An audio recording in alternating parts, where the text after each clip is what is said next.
चैतन्य चरितामृत की चर्चा को संडे को रखे हैं, तो उसमें अध्याय 10 श्लोक क्रमांक 40 से आगे पढ़ेंगे। अब हम इसको जल्दी नहीं पढ़ाएंगे। एक एक वैष्णव के बारे में जितना मुझे पता है, जिनका हम नाम सुनेंगे, तो उस संबंध में जितना मुझे पता है वो बताएंगे। ठीक है, जल्दी करने की इच्छा बिल्कुल नहीं, क्योंकि ऐसी ऐसी रोचक लीलाएं आप सुनेंगे, आपको बहुत अच्छा लगेगा। जितना मेरे को मैं धारण किया हूँ उसको बताने का प्रयास करूंगा। मेरे पीछे का आइए। जय जय श्री चैतन्य जय नित्यानंद,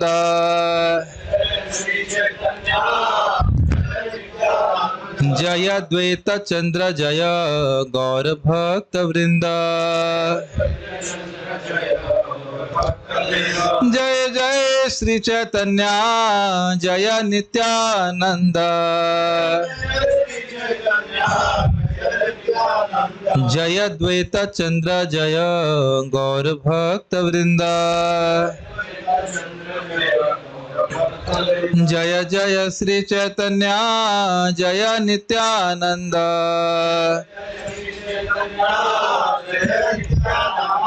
जय द्वैत चंद्र जय गौर भक्त वृंद।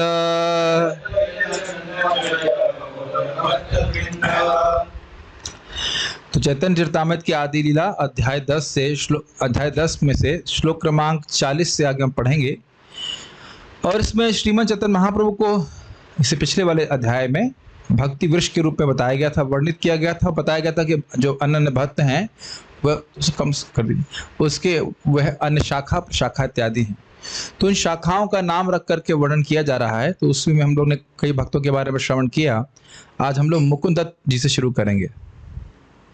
श्री मुकुंद दत्त शाखा प्रभुर समाध्यायी, दत्त शाखा प्रभुर समाध्यायी, जहार कीर्तन नाचे चैतन्य गोसाई, जहार कीर्तने नाचे चैतन्य गोसाई। श्री मुकुंद दत्त शाखा प्रभुर समाध्यायी, श्री मुकुंद दत्त शाखा प्रभुर समाध्यायी, जहार कीर्तन नाचे चैतन्य गोसाई, जहार कीर्तने नाचे चैतन्य गोसाई। श्री मुकुंद दत्त शाखा प्रभुर समाध्यायी, श्री मुकुंद दत्त शाखा प्रभुर समाध्यायी, जहार कीर्तन नाचे चैतन्य गोसाई, जहार कीर्तने नाचे चैतन्य गोसाई। श्री मुकुंददास नाम के एक शाखा हुए जो प्रभु के महाप्रभु के समाध्यायी थे, उनके साथ पढ़ाई करते थे। कुछ विशेष लग रहा है इसमें, यही बहुत बड़ी बात है कि नहीं? भगवान के साथ पढ़ते थे।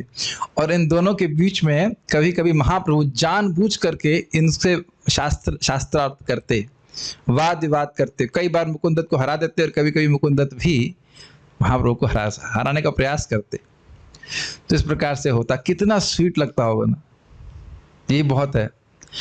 उसके बाद दूसरा गुण बता रहे हैं इनका, जिनके कीर्तन में स्वयं श्री चैतन्य महाप्रभु नाचते थे। मैं सोचा करता हूं कि हमारे यहाँ पे प्रभुपाद जी के शिष्य हैं, उनका नाम भी मुकुंद दत्त है। अब पता नहीं प्रभुपाद जी उनको सोच के ही दिए नाम दिए, ना सोच के तो दिए होंगे, लेकिन क्या जानते थे पहले से कि बहुत अच्छा गाते हैं क्या? मुझे याद है कि बहुत पहले की बात होगी, मैं समझता हूँ 2006 या 5 की बात होगी, जब मैं स्टूडेंट के रूप में वृंदावन आया तो वो गा रहे थे गोपी गीत बलराम हॉल में। और इतना सुंदर उनका उच्चारण था, तो मुझे विश्वास ही नहीं हुआ कि मुझे लगा कोई अच्छा संस्कृत जानने वाला गा रहा होगा। तो उसका देखा कि इनका शरीर तो विदेशी शरीर है, तो मुझे विश्वास ही नहीं हुआ, इतना सुंदर उनका प्रोनाउंसिएशन सब कुछ था। तो कीर्तन से मुझे याद आ रहा था। तो हम इनके बारे में आज काफ़ी कुछ चर्चा करने वाले हैं, मुकुंद दत्त जी के बारे में। जब महाप्रभु का आप जानते हैं कि कीर्तन होता था श्रीवास ठाकुर जी के यहाँ पे, तो मुकुंद दत्त कीर्तन किया करते थे। तो एक बार जब महाप्रभु श्रीवास ठाकुर के यहाँ पे 21 प्रहरीय लीला कर रहे थे, तो सभी भक्तों को दर्शन देते और जिस भक्त की जो इच्छा होती वह उसको पूर्ण करते। ये बहुत गंभीर लीला है, बहुत इंस्पिरेशनल है और बहुत गंभीर लीला है। तो सब भक्तों को भगवान दर्शन दे रहे थे, सबको दे रहे थे। तो भक्तों ने कहा कि आपने सबको बुलाया, क्या मुकुंद दत्त को नहीं बुलाएंगे? देखिए, एक बहुत गंभीर बात यह है कि ऐसा नहीं है कि भक्त अपना दर्शन प्राप्त करके संतुष्ट हो गए। किसी अन्य भक्त को भगवान की कृपा प्राप्त नहीं हो रही है, उसके बारे में भी भक्त चिंतित है। बड़ी बहुत ही भावुक लीला है, बहुत सुंदर लीला है। तो महाप्रभु ने कहा नहीं, मैं उसे अपना दर्शन कभी नहीं दूंगा। तो सब लोग एकदम आश्चर्यचकित हो गए, अरे आप तो प्रिय पार्षद हैं, आपके कीर्तन में गाते हैं, आपके लिए कीर्तन गाते हैं, ऐसा क्यों करेंगे? तो महाप्रभु ने कहा कि वो गंगा गए तो गंगा राम, मतलब ऐसे नहीं कहा, मैं पैराफ्रेज कर रहा हूं, गंगा गए तो गंगा राम और जमुना गए तो जमुना राम वाली फिलॉसफी को स्वीकार करते हैं। वह भक्तों के बीच में आता है, पहले मायावादियों के बीच में जाता, कहता है हाँ ब्रह्म ही सब सर्वश्रेष्ठ है, निराकार ही सब कुछ अच्छा है। और उसके बाद भक्तों के बीच में आएगा तो दांतों में तृण लेकर के एकदम तृणादपि सुनीचना हो जाता है। ये क्या धोखेबाजी कर रहा है? तो इस प्रकार से महाप्रभु उनसे क्रोधित हुए। ये सब लीला है वैसे तो। और इस संबंध में फिर मुकुंदत्त जस्ट घर के बाहर ही थे, और जब भक्तों ने बताया उनको तो खूब विवल होकर के रोने लग गए कि क्या महाप्रभु मुझे कभी दर्शन नहीं देंगे? तो फिर उन्होंने कहा कि क्या आप पूछ सकते हैं कि महाप्रभु मुझे कब दर्शन देंगे? कोई चांस है हमारा? महाप्रभु ने कहा करोड़ों जन्मों के बाद उसको मेरा दर्शन होगा। तो मुकुंद वहीं पे नाचने लग गए कि होगा होगा होगा, मतलब दर्शन होगा। भले ये ध्यान दे रहे थे, करोड़ों जन्मों के बाद हो रहा, वो ध्यान नहीं दे रहे थे, होगा। अब ये आप लोगों को बहुत साधारण सी बात लग रही होगी, लेकिन यदि यह बात हमसे कही जाती तो क्या हम नाचते? ये आपको सोचना होगा। हम लोग तो ये सोच रहे हैं कि भाई 10 साल 20 साल से कुछ भजन कर रहे हैं, 20 साल तो हुआ नहीं अभी, मेरे को भी 20 साल नहीं हुआ, 2023 में होगा। कृष्ण दर्शन नहीं दिए या बात नहीं करी या जो कुछ भी है, देख रहे हैं कितना भक्त का उत्साह है और कितना धैर्य है। बहुत सिंपल लगता है ये बात ना आपको, लेकिन कभी सोचिए कि सब भक्तों को दर्शन मिल रहा है और हमसे कहा जाए कि आपको करोड़ों जन्मों के बाद प्राप्त होगा, तब क्या हमारा से उत्साह धैर्य रहेगा?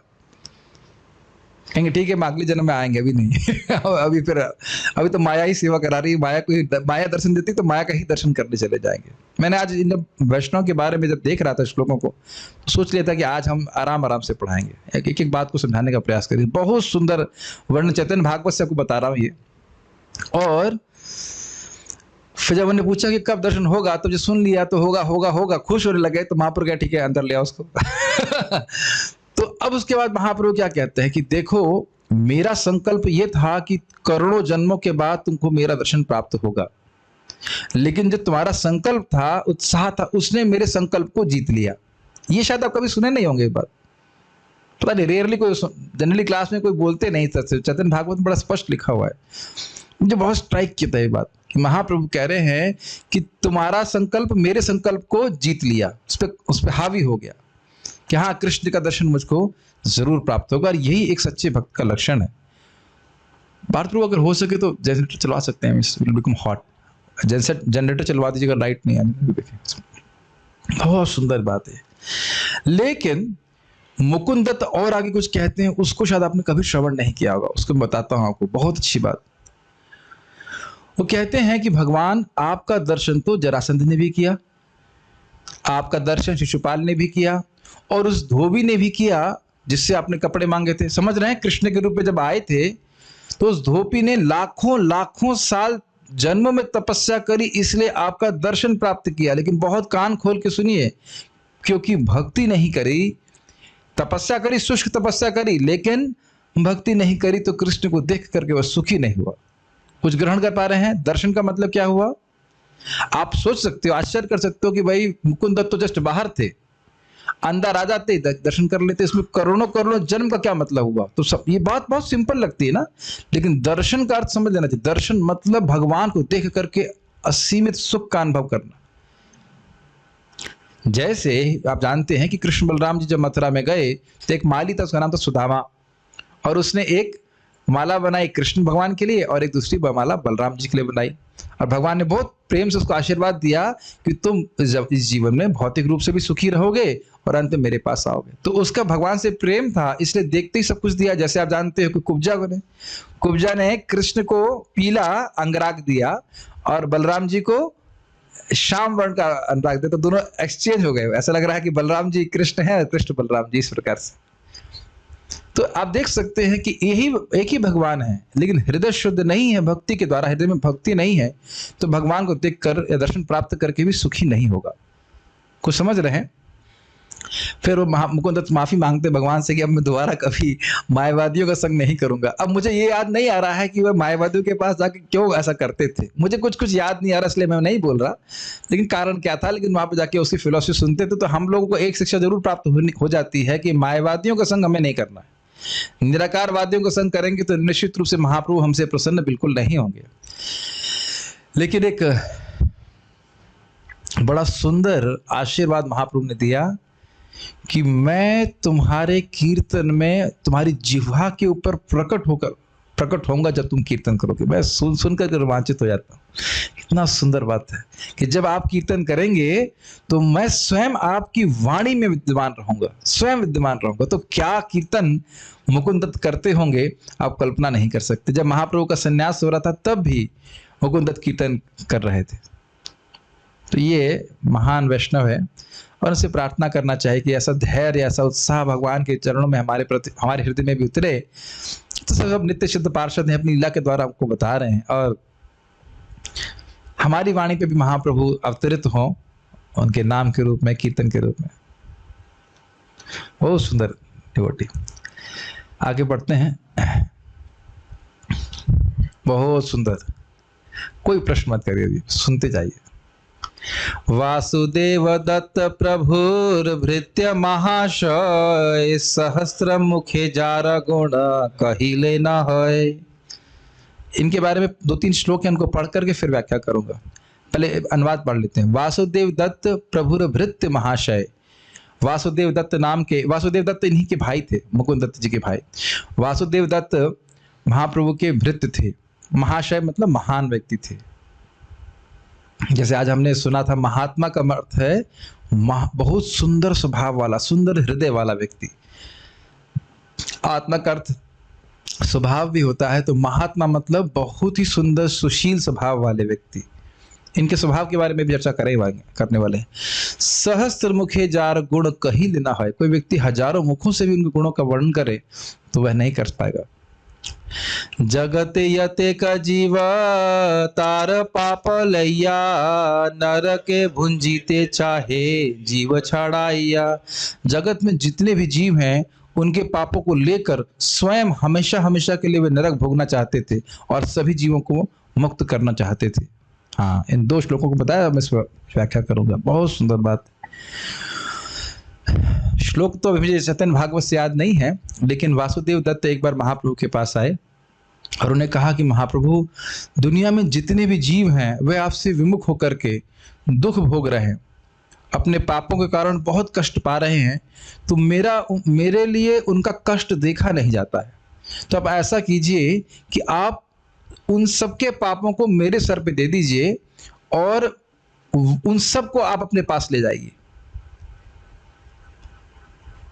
तो महाप्रभु कहते हैं इस बात को कि आपकी इस निश्चित रूप से तुम ही प्रहलाद, इस शब्द बंगाली प्यार में आता है कि निश्चित रूप से तुम वासुदेव प्रहलाद हो, अन्यथा ऐसी कोई प्रार्थना कर नहीं सकता। जैसे प्रहलाद महाराज ने भी पूरे ब्रह्मांड के जीवों के लिए प्रार्थना करी थी कि हे नरसिंह देव, इनको बिना भजन के ही वापस ले जाइए। तो इसलिए आप निश्चित रूप से प्रहलाद, आप जान ही रहे हैं। गौरांगे रसंगी गणे नित्य सिद्ध कोरी मने, से जाए ब्रजेंद्र सुत पाश, से जाए ब्रजेंद्र सुत पाश। महाप्रभु के जितनी संगी गण हैं उनको जब व्यक्ति नित्य मुक्त पार्षद मानता है, भगवान का पार्षद मानता है, तो वह व्यक्ति भगवान कृष्ण के पास जाता है। तो कह रहे हैं कि जितने भी जीव हैं उन सबके पापों को आप मुझे दे दीजिए। तो महाप्रभु कहते हैं कि कृष्ण इतने असमर्थ नहीं है कृष्ण इतने असमर्थ नहीं है कि तुमको उन सबके पाप भोगने पड़ेंगे उनके उद्धार के लिए। क्या क्या बात महाप्रभु बोलते हैं। चैतन्य भागवत बहुत सुंदर, जीवन कम है और सब बातें शास्त्र बहुत सारे हैं। तो कह रहे हैं वहां पे कि देखिए, आपकी इच्छा मात्र से, एक वैष्णव की इच्छा मात्र से सभी जीव वैष्णव हो जाते हैं। ये महाप्रभु के वचन है। कह रहे हैं कि आपकी इच्छा मात्र से पूरे ब्रह्मांड के जीव वैष्णव हो जाते हैं, हो जाएंगे। और भगवान कृष्ण वैष्णव का उद्धार तो करते ही हैं। अब ये नहीं बोल रहे कि वो स्वयं कृष्ण है, इस प्रकार से महाप्रभु बोल रहे हैं। कितना सुंदर बात यहाँ पे रखी जा रही, समझ रहे हैं ना बात। एक भक्त की, शुद्ध भक्त की इच्छा से इतने सारे सब वैष्णव बन सकते हैं, पूरे ब्रह्मांड के जीव। और यही आप बृहत भागवत अमृत में पढ़ोगे कि किस प्रकार से, जब गोप को पढ़ोगे, कब जब मैं पढ़ाऊंगा मुझे पता है, उसकी तैयारी चल रही है। मन करता है 3 क्लासेस होनी चाहिए, सुबह दोपहर शाम, ब्रेकफास्ट लंच डिनर। लेकिन जो भी है, तो वहां पे वो बोलते हैं कि ब्रह्मा बन जाते हैं गोप कुमार, और पूरे ब्रह्मांड के सभी जीवों को शुद्ध भक्ति में प्रवृत्त करते हैं। मतलब बैक्टीरिया को भी, पता नहीं कैसे किए होंगे, मुझको नहीं पता, लेकिन वो इतनी शक्ति उनके पास थी। मच्छर को भी कैसे किए, वैसे शास्त्र में लिखा नहीं ऐसा, लेकिन मैं मान रहा हूं कि जो कह रहे हैं सभी जीवों को नियोजित कर देते हैं, तो मतलब कर ही दिए होंगे। ओके, उसके बाद महाप्रभु कहते हैं बड़ी रोचक बात, कहते हैं कि अनेक अनेक ब्रह्मांड सहस्त्र वदन, यानी कि शेषनाग जी के सर के ऊपर जो विभिन्न फन है उस पर कैसे हैं, सरसों के दाने की तरह। अब एक सरसों का दाना कहीं गायब हो भी जाए, मतलब ब्रह्मांड के सारे जीव मुक्त हो भी जाए, तो कोई क्षति तो नहीं है ना। जैसे महाप्रभु कहते हैं कि भाई जिसके पास बहुत सारी कामधेनु गायें हों, कामधेनु गाय समझ रहे हैं, जो हर प्रकार की इच्छा को पूर्ण करने वाली हैं, तो उसकी एक बकरी खत्म हो जाए तो क्या दिक्कत है। अगर उसकी एक बकरी, भाई आपके पास 100 कामधेनु गायें हैं और एक बकरी मर जाए तो कोई दुख है। बकरी क्यों बोल रहे हैं, क्योंकि भौतिक प्रकृति को अजा कहा जाता है। अजा का मतलब होता है अजन्मा, और जा का मतलब होता है बकरी भी। तो अगर एक बकरी मर जाए तो क्या दिक्कत है। भगवान कृष्ण के लिए कोई ये कठिनाई नहीं है। इसी को पकड़ करके मैं हर प्रवचन में प्राय बोलता हूं कि भाई देखिए 16 माला जरूर कीजिए। प्रभुपाद जी ने की इच्छा है कि जो व्यक्ति 16 माला जप करेगा वो इसी जन्म में भगवान के पास चला जाएगा। ये भगवान अपने, शायद आप भूल गए हैं, भगवान के पास और कोई काम ही नहीं है अपने भृत्यों की इच्छा को पूर्ण करने के अलावा।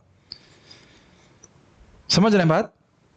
अपने सेवकों की इच्छा को देख रहे हैं ना, यहाँ पे भृत्य बोल रहे हैं ना। भृत्य होना कृष्ण का ये आसान बात नहीं है। जैसे कोई कहे कि भाई प्राइम मिनिस्टर के सेक्रेटरी, तो सेक्रेटरी शब्द बड़ा इंपॉर्टेंट नहीं है, लेकिन प्राइम मिनिस्टर के सेक्रेटरी बहुत बड़ी बात हो गई। कुछ ग्रहण कर रहे हैं, दास तो है ही नहीं, कृष्ण दास हैं, ये बहुत बड़ी बात है। तो महाप्रभु वहां पे कहते हैं कि वासुदेव मैं तुम्हारा प्रॉपर्टी हूं, आई एम योर संपत्ति हूं, आप मुझे जहां चाहे वहां बेच सकते हैं। और आपके इस आपके इस क्या कहेंगे, कृपा भी नहीं, दया को देखकर मेरा हृदय फट रहा है।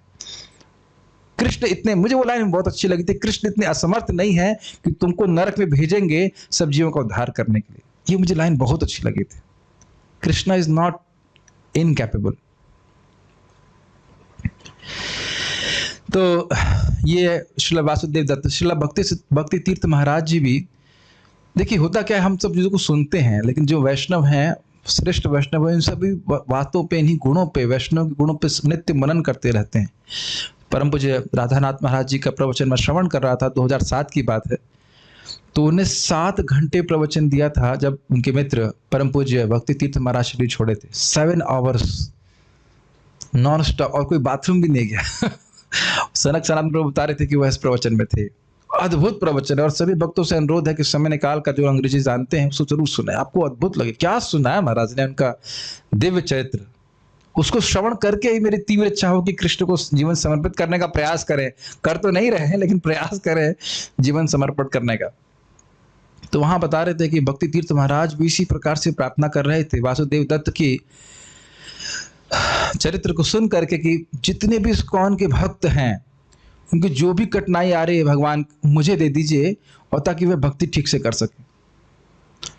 और उससे पहले महाराज बता रहे थे कि महाराज जी को, गुरु महाराज बता रहे थे कि महाराज को कभी कोई ज़्यादा बड़ी बीमारी नहीं होती थी, लेकिन 1 हफ्ते के अंदर ही उनको कुछ ग्लोकोमा या क्या कुछ कैंसर, बोन कैंसर इत्यादि डिटेक्ट हो गया।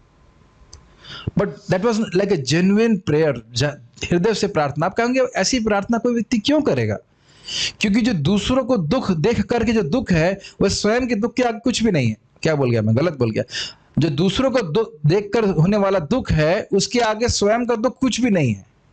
जैसे हमें अपने शरीर में कुछ दुख होता है तो उसका निवारण करने के लिए हर प्रकार की हम कह सकते हैं मूल्य चुकाने के लिए तैयार रहते हैं कि नहीं रहते। इस प्रकार की भावना एक वैष्णव की हो। जैसे कि हम आगे रंतिदेव के बारे में भी सुनेंगे भागवत में।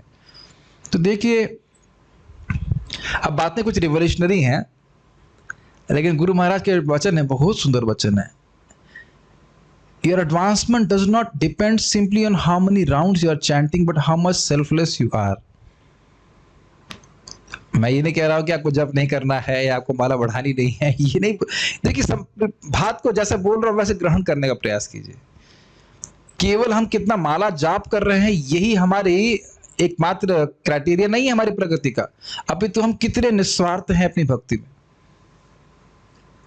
बहुत सुंदर ये आज बहुत ही सब कुछ, शायद बातें थोड़ी गंभीर ही होंगी, सारे शब्द बहुत गंभीर है, एक वैष्णव का, और मैं उनसे प्रार्थना कर रहा हूं कि इनके बारे में कुछ बोल सकूं। बहुत सुंदर बात है। इस प्रकार के वासुदेव दत्त थे। और इनके संबंध में थोड़ा रुचिकर बात भी ये है कि शिवानंद सेन वो मैनेजर थे, कह लीजिए, सभी अच्छे मैनेजर थे। तो वासुदेव दत्त इतने कृपालु थे कि जो कुछ भी धन आता वो शाम तक दूसरों को दे देते। अभी वो गृहस्थ आश्रम में है तो कैसे चलेगा। तो फिर उन्होंने महाप्रभु उनको आज्ञा दिए शिवानंद सेन को कि इनके अकाउंट्स को आप मैनेज कीजिए। ठीक है भाई, सबको दया कर रहे हैं, जीव पे दया कर रहे हैं, ठीक है, लेकिन कुछ घर चलाने के लिए तो चाहिए ना। उन्होंने कहा कि आप इनके अकाउंट्स को मैनेज कीजिए। उन्होंने कहा ठीक है। चैतन्य चरितामृत बहुत आकर्षक ग्रंथ है, ठीक है। तो समझ रहे हैं बात। इन 2 श्लोकों में इनका वर्णन हुआ, आगे पढ़ते हैं। ये तो श्रीला हरिदास ठाकुर की जय। हरिदास ठाकुर शाखार अद्भुत चरित, 3 लक्ष्य नाम ते हो लय न अपतिते। मिल गया मुझे मौका कुछ कहने के लिए। एक आगे भी कुछ है क्या?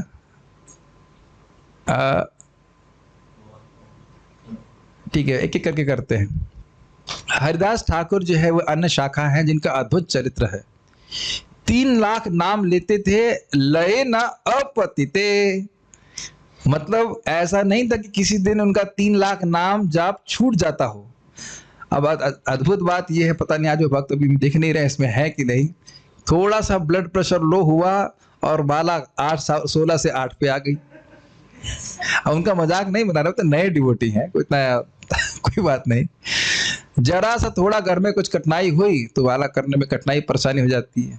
तो 3 लाख नाम रोज करना, लय न अपतिते, एक दिन भी मिस नहीं करना। और आप जानते हैं कि चैतन्य चरितामृत में अगर आप पढ़ेंगे, जब बहुत वृद्ध हो गए और जब नाम नहीं ले पा रहे थे इतना, तो एक दिन महाप्रभु आए उनके पास और उन्होंने कहा कि पहले गोविंद आए थे, कहे कि क्या बात है। कह रहे कि मेरा शरीर तो ठीक है, मेरा मन ठीक नहीं, मेरा शरीर तो ठीक है, मेरा मन ठीक नहीं है। क्यों ठीक नहीं है? मेरा संख्या नाम पूर्ण नहीं हो रहा है।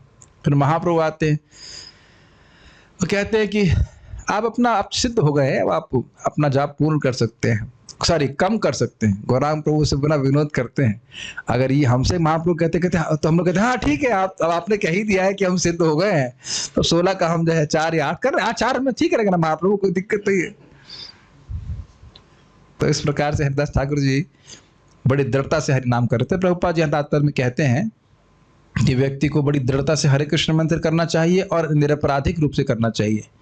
निरपराधिक जप और यांत्रिक जप अंतर है। यांत्रिक जप निरपराधिक जप के समान शक्तिशाली नहीं होता। ये नहीं कहा जा रहा कि कुछ भी नहीं होता, लेकिन आप स्वयं अनुभव करते हैं बड़ी एकाग्रता से, बड़ी गंभीरता से, ये विचार करते हुए कि ये भगवान स्वयं है, बड़ी भक्ति भावना से अगर हम जाप करते हैं तो उसमें हरे हरे हरे राम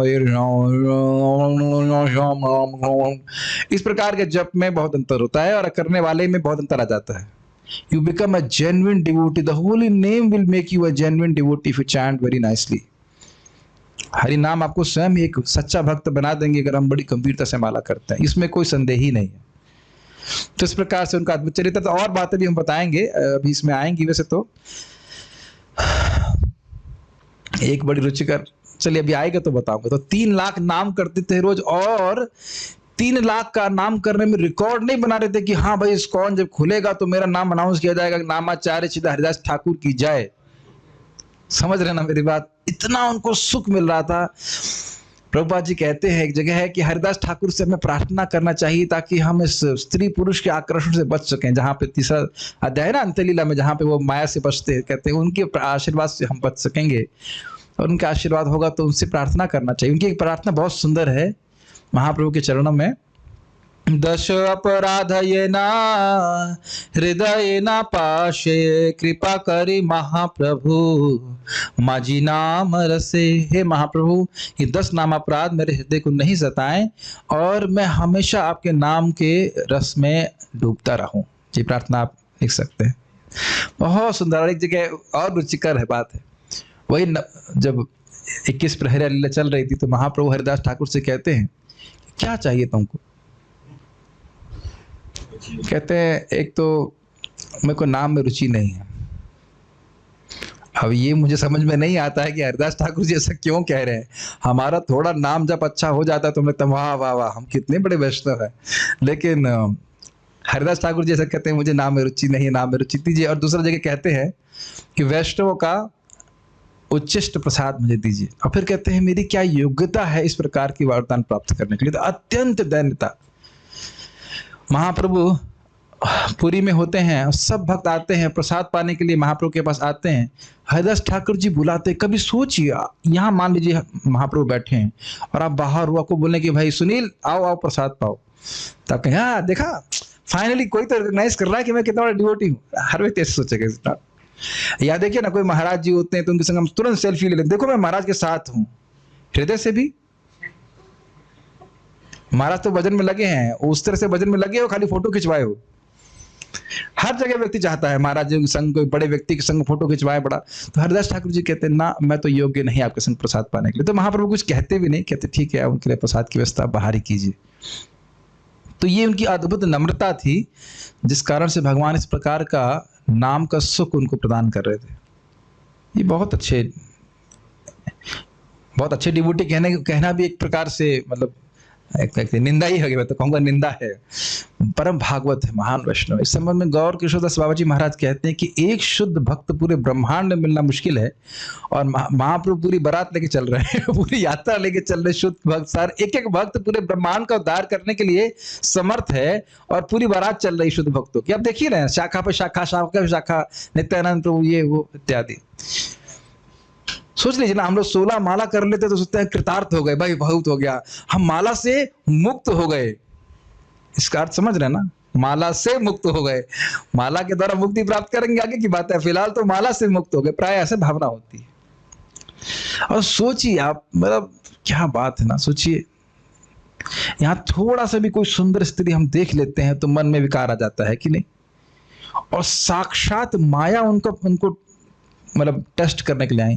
उसमें लिखा है कि ऐसा भाव भंगिमा प्रस्तुत किया कि ब्रह्मा जी और शिव जी भी मोहित हो जाए। और उनके लिए कैसे था? अरण्य रोदन। सुना है आपने, जंगल में मोर नाचा किसने देखा? सुना है आपने ये कविता, लोकोक्ति? मतलब कोई जंगल में रोए तो कुछ सुनेगा उसकी आवाज?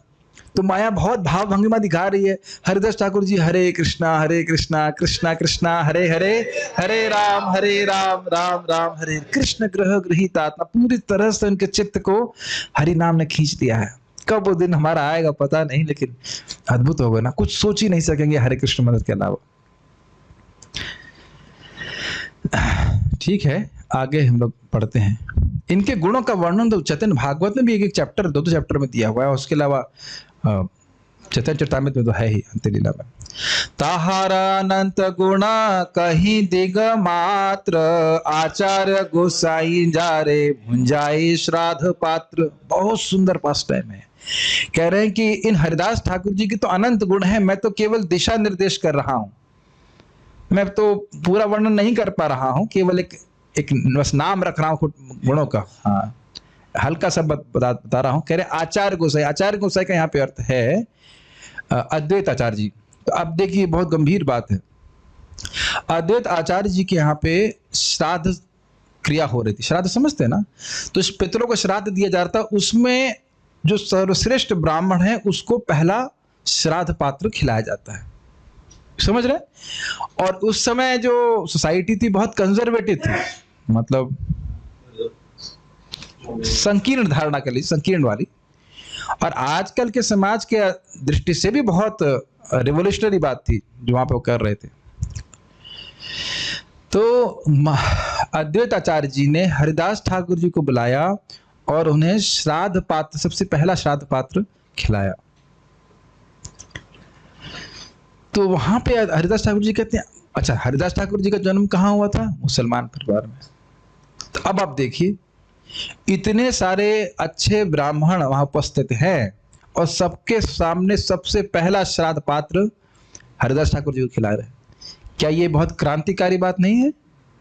हम लोग उसको पढ़ के आगे निकल जाते तो लगता कुछ नहीं हुआ, बहुत हो गया, बहुत बड़ी बात हो गई, है कि नहीं? किसी मतलब मुसलमान व्यक्ति को इस प्रकार से सभी ब्राह्मणों के सामने आकर के पहला श्राद्ध पात्र खिला देना ही बहुत बड़ी बात हो गई। और फिर वहां पे अद्वैताचार्य जी कहते हैं कि आपको प्रसाद खिलाकर मैं करोड़ों करोड़ों ब्राह्मणों को खिलाने का लाभ प्राप्त कर रहा हूं, क्योंकि आप भगवान के शुद्ध भक्त हैं। और अगर आपको याद हो, कई बार पढ़ चुके हैं, तीसरा स्कंद 33वां अध्याय 7वां श्लोक श्रीमद् भागवत, वहां भी प्रभुपाद इस बात को बोलते हैं कि हरिदास ठाकुर जी क्योंकि शुद्ध नाम को बड़े भगवान के निरपराधिक रूप से नाम जाप कर रहे थे, तो अद्वैताचार्य जी समझते थे इस बात को, इस कारण से उन्हें श्राद्ध पात्र हरिदास ठाकुर जी को खिलवाया। ये बात बड़ी गंभीर है। हरिदास ठाकुर जी जब शरीर छोड़ने के समय आने वाला होता है तो महाप्रभु से कहते हैं कि महाप्रभु आपने बहुत लीला करवाई मेरे द्वारा, बहुत खेल करवाया, मुझ जैसे अधम व्यक्ति को आपने इतने ऊंचा स्वर्ग पे चढ़ा दिया, जैसे कहना चाहिए, स्वर्ग मतलब बहुत ऊंचे पद पे लेके गए। मेरी कोई योग्यता नहीं थी श्राद्ध पात्र स्वीकार करने की, लेकिन जितने सब ब्राह्मण थे उनके बीच में आपने मुझे श्राद्ध पात्र सबसे पहले स्वीकार करवाया। वो सब बड़े ही मार्मिक प्रसंग हैं, लेकिन हरिदास ठाकुर जी इस प्रकार से कहते हैं। और हरिदास ठाकुर जी को मालूम चल जाता है कि महाप्रभु लीला संवरण करने वाले हैं, तो कहते हैं मैं आपकी इस तिरोभाव की लीला को नहीं देखना चाहता, मैं आपसे पहले ही शरीर छोड़ देना चाहता हूं।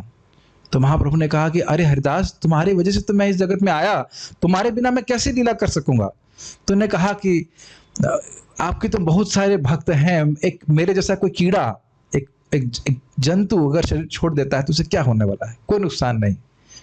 ऐसे उनकी अद्भुत दैन्यता थी श्रील हरिदास ठाकुर जी की, बताइए। इस प्रकार की दैन्यता से युक्त व्यक्ति ही भगवान के नाम का आस्वादन कर सकता है। तो उनसे प्रार्थना करना चाहिए। दैन्यता मतलब प्रेम और प्रेम मतलब दैन्यता। तो यहाँ हमारे सामने है इनका नाम, तो इस प्रकार से हम उनसे प्रार्थना कर सकते हैं। प्रहलाद समानतार गुणेर तरंग, जवने ताड़ने ओ यार नाहिक भ्रूभंग। उनके जो गुणों की तरंग, उनके जो तरंग समझते हैं वेव्स, जो उनके अनेक अनेक गुण थे, जैसे तरंग समुद्र में आती ही रहती है, ऐसे उनका वो तो पूरे गुणों के समुद्र हैं। तो उनके गुणों की तरंग किसके समान थी? प्रहलाद महाराज के समान। क्यों कह रहे हैं यवन ताड़े ने ओ यहाँ नाहिक भ्रूभंग। समझते हैं भ्रूभाग, भौवे तो कह रहे हैं कि मुसलमानों ने उनको कष्ट दिया, लेकिन उनकी भौवें भी टेढ़ी नहीं हुई। कुछ समझ रहे हैं इसका अर्थ? यहां कुछ थोड़ा सा भी बोल देता है तो गुस्सा आ जाता है ना, क्या है? तो भौवें टेढ़ी हो जाती कि नहीं? तो कह रहे हैं कि इतना उनको कष्ट दिया। इस भक्त लोग शायद नहीं जानते होंगे, या जानते भी होंगे तो ये जीवन ही इस सब लीलाओं को स्मरण करने के लिए। तो हरिदास ठाकुर जी का प्रभाव वो प्रचार कर रहे थे, पूरे एरिया में बहुत फैल रहा था, और लोगों ने इनकी कंप्लेन कर दी मुसलमान व्यक्ति से, तो राजा था, कि भाई ये तो धर्म नष्ट कर रहे हैं, हरि नाम का प्रचार कर रहे हैं, इत्यादि इत्यादि। तो उनको बुलाया, और वो मुसलमान होकर के हरिदास ठाकुर जी को बुलाया, उन्होंने कहा तुम्हें इतना अच्छा जन्म मिला है मुसलमान परिवार में, तुम इन निम्न हिंदुओं का धर्म क्यों पालन करते हो? तो हरिदास ठाकुर जी मुस्कुराने लगे, उन्होंने कहा कि अल्लाह और भगवान में अंतर क्या देखते हैं आप? ये तो जिस कुरान जिसको अल्लाह कहती है और वेद उसको कृष्ण कहते हैं, उसमें क्या भेद देखना? और फिर उन्होंने कहा कि आप लोगों ने बहुत सारे हिंदुओं को मुसलमान बनाया है, तो अगर एक मुसलमान हिंदू बन गया है तो क्या दिक्कत है? तो कहा, उसको जो राजा था उसे बड़ा गुस्सा आया। कहा देखो, अगर तुम अभी मान जाते हो, कलमा वगैरह जो भी होता है उनका पढ़ लेते हो, तो हम तुम्हें माफ कर देंगे। ठीक है, जो तुमने अब तक गलत किया, लेकिन अदरवाइज अन्यथा तुमको बहुत बड़ा दंड प्राप्त होगा। तो वहाँ बहुत अद्भुत बात हरिदास ठाकुर जी कहते हैं। पहली बात तो हंसते, कहते क्या ये बोल रहा है। ऐसे भक्त तो निर्भय होते हैं, उन्हें कोई तो भय तो है नहीं, तो भगवान के संरक्षण में होते हैं।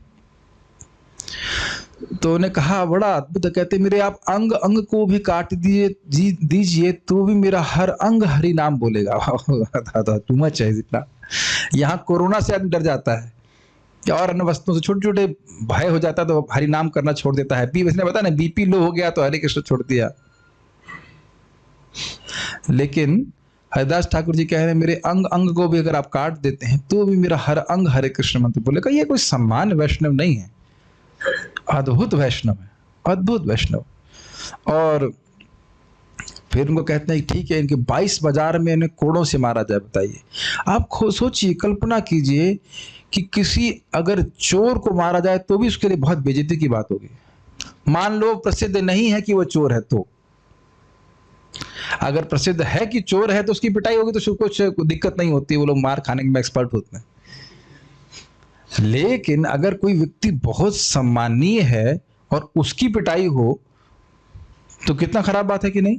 हम लोग उसको ना बस ऐसे पढ़ के निकल जाते हैं, हाँ 22 बाजारों में पिटा, ठीक है हो गया नेक्स्ट।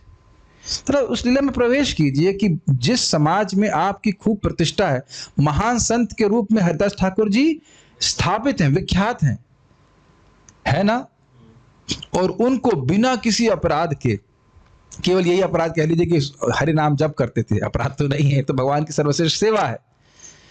22 बाजारों में मारा जा रहा है, एक बाजार में मार रहे हैं, दूसरे बाजार में मार रहे हैं, और यह कह रहे हैं कि मारने के बाद भी, इतना अपमान किए जाने के बाद, इतना मारने के बाद भी नाहि कभ्रू भंग, उनके मन में भी नहीं आया कि यह व्यक्ति इनके कुछ गलत हो जाए, मन में भी नहीं आया।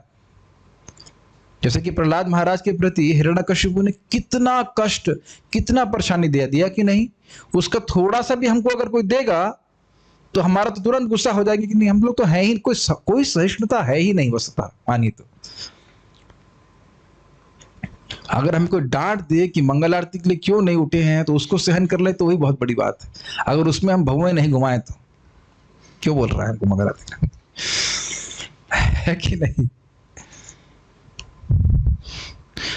ले जाइए अपने आप को उस स्थान पर जहां हरिदास ठाकुर जी को मारा जा रहा है। इस प्रकार से उनको मारा ही नहीं जा रहा है, जान से मारने का प्रयास किया जा रहा है। ऐसा नहीं कि 2-4 थप्पड़ मार के छोड़ दे जाए, ये ऐसा कहा जा रहा है कि और धीरे धीरे सोचिए, कोड़े मार मार के किसी को मारा जाए उसे कितना कष्ट होगा। और जैसे वो पहला कोई प्रहार करते, भगवान का चक्र तुरंत वहां पे आ गया कि इसको छू भी नहीं, जैसे मारने वाला, तुरंत ही मारने वाला था उन मुसलमानों को। लेकिन हरिदास ठाकुर जी प्रार्थना करते हैं कि इनको नहीं पता है भगवान ये क्या कर रहे हैं, आप उन्हें क्षमा कर दीजिए। महाप्रभु इस बात को कहते हैं, बहुत बहुत बहुत मार्मिक लीला है। वही फिर वापस वहां चलते हैं जहां पे महाप्रभु 21 प्रहरिया लीला कर रहे हैं और कहते हैं हरिदास, जिस दिन तुमको मारने के लिए आए थे मैं तुरंत अपना चक्र भेजा, लेकिन तुम्हारी प्रार्थना के कारण मेरा चक्र कुछ कर नहीं पाया, तो मैं ही तुम्हारी पीठ को ढक लिया। देखो मेरी पीठ को। तो महाप्रभु की पीठ के ऊपर कोड़े के निशान थे। महाप्रभु को देख करके एकदम हरिदास ठाकुर जी बेहोश हो जाते, रोने लगते हैं, बेहोश हो जाते हैं। कितना प्रेम करते हैं भगवान अपने भक्तों से। बहुत सुंदर ये सब लीलाएं हैं, बहुत अच्छा लीला है। अच्छा था, मतलब बड़ी हृदय स्पर्शी लीला है, एकदम नाहि कभ्रू भंग। और फिर हरिदास ठाकुर जी को पीटते पीटते वो, और कुछ लोग बोले थे अरे तुम इस मतलब संत को क्यों पीट रहे हो, लेकिन कोई रोक नहीं पा रहा था। तो मुसलमान के शक्तिशाली वो था, सैनिक थे।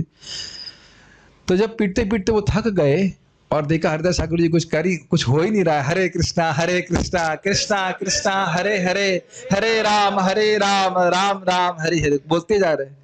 तब वो सोचने लगे ये क्या हो रहा है, ये तो मर ही नहीं रहा है। अब चिंता में आ गए, अरे ये तो मर नहीं रहा है। और समझ गया कि ये लग रहा है बहुत पहुंचा हुआ साधु, क्योंकि 1-2 पिटाई में ही व्यक्ति दम छोड़ देता था, और यहाँ 22 बाजारों में मारा गया और कुछ भी नहीं हुआ उनका। तो उन्होंने कहा कि अरे अब तो हम मारे जाएंगे। समझ रहे हैं, हरिदास ठाकुर जी की मर नहीं रहे हैं। और काजी ने कहा, काजी था क्या था, नवाब हुसैन शाह था, उसने कहा कि इसको मारना है। ने कहा ये तो मर नहीं रहा है और हम मार नहीं पा रहे, हमको जान से मार दिया जाएगा। तो हरिदास ठाकुर जी ने कहा कि अच्छा मेरे मरने से आपका लाभ होता है, ठीक है मैं मर जाता हूँ। आपने क्या किया, सांस ऐसे खींची और समाधि में चले गए। तो मेरे ऐसा लगा कि बिल्कुल प्राण छूट गए। उसके बाद उन्होंने कहा, नवाब हुसैन शाह कहा, देखो अब देखो कैसी बुद्धि चलती है इनको, देखो ये मुसलमान था, अगर इसको जमीन में गाड़ देंगे ना तो सदगति प्राप्त हो जाएगी, और उसे जलाएंगे भी नहीं, इसको गंगा जी में डाल देते हैं, ये फिर ये इसको नीचे की गति प्राप्त होगी। देखिए गंगा जी में किसी का शरीर छोड़ेंगे, वो सोच रहे हैं कि उनकी अधोगति प्राप्त होगी। दिमाग ही उल्टा चलता है, इसे कहना चाहिए, क्या कहा जाए। तो जैसे गंगा जी में छोड़े तो थोड़ी देर बहे, फिर हरिदास ठाकुर जी फिर वापस आ गए। तब नवाब हुसैन शाह समझ गया कि ये कोई बहुत बड़े संत हैं, फिर उनके चरणों में गिरता है, क्षमा कर दीजिए, इस प्रकार से। तब देख रही है, अद्भुत है, अद्भुत अद्भुत भक्त हैं महाप्रभु के, जिनके ये सबसे बात मुझे अच्छी लग रही है, यवने ताड़े न होई नाही कभ्रू भंग, उनकी भावों पे जरा सा भी कुछ भी मतलब रोष बिल्कुल नहीं है, जैसे कि प्रहलाद महाराज। बहुत अच्छे, ठीक है, आगे पढ़ते। देहो सिद्धि पाइला तारा देह लैया कोले, नाचिला चैतन्य प्रभु महाकुतूहले। बहुत सुंदर बात है, तेहो सिद्धि पाइला, जब उन्होंने शरीर छोड़ा, भगवान के धाम चले गए, तार देह लैया कोले, कोला समझते हैं, अपने गोदी में महाप्रभु उनको लिए, उनके शरीर को, और नाचीला चैतन्य प्रभु महाकुतूहले। वैसे तो उसकी फोटो रखनी चाहिए थी यहाँ पे, लेकिन जो भी है, महाप्रभु बड़े कौतूहल में नाचे, कई देर तक नाचते रहे। सोचिए आप, स्वयं पर ब्रह्म भगवान श्री कृष्ण महाप्रभु के रूप में आए, वह हरिदास ठाकुर जी के शरीर को लेकर के, जब शरीर छोड़ दिया, वह नाचे। इसमें बहुत सुंदर लीला है। आप अध्याय 2, 3, 4 चौथा अध्याय देखिएगा, अंतर लीला का चौथा अध्याय है, हरिदास पासिंग ऑफ हरिदास ठाकुर।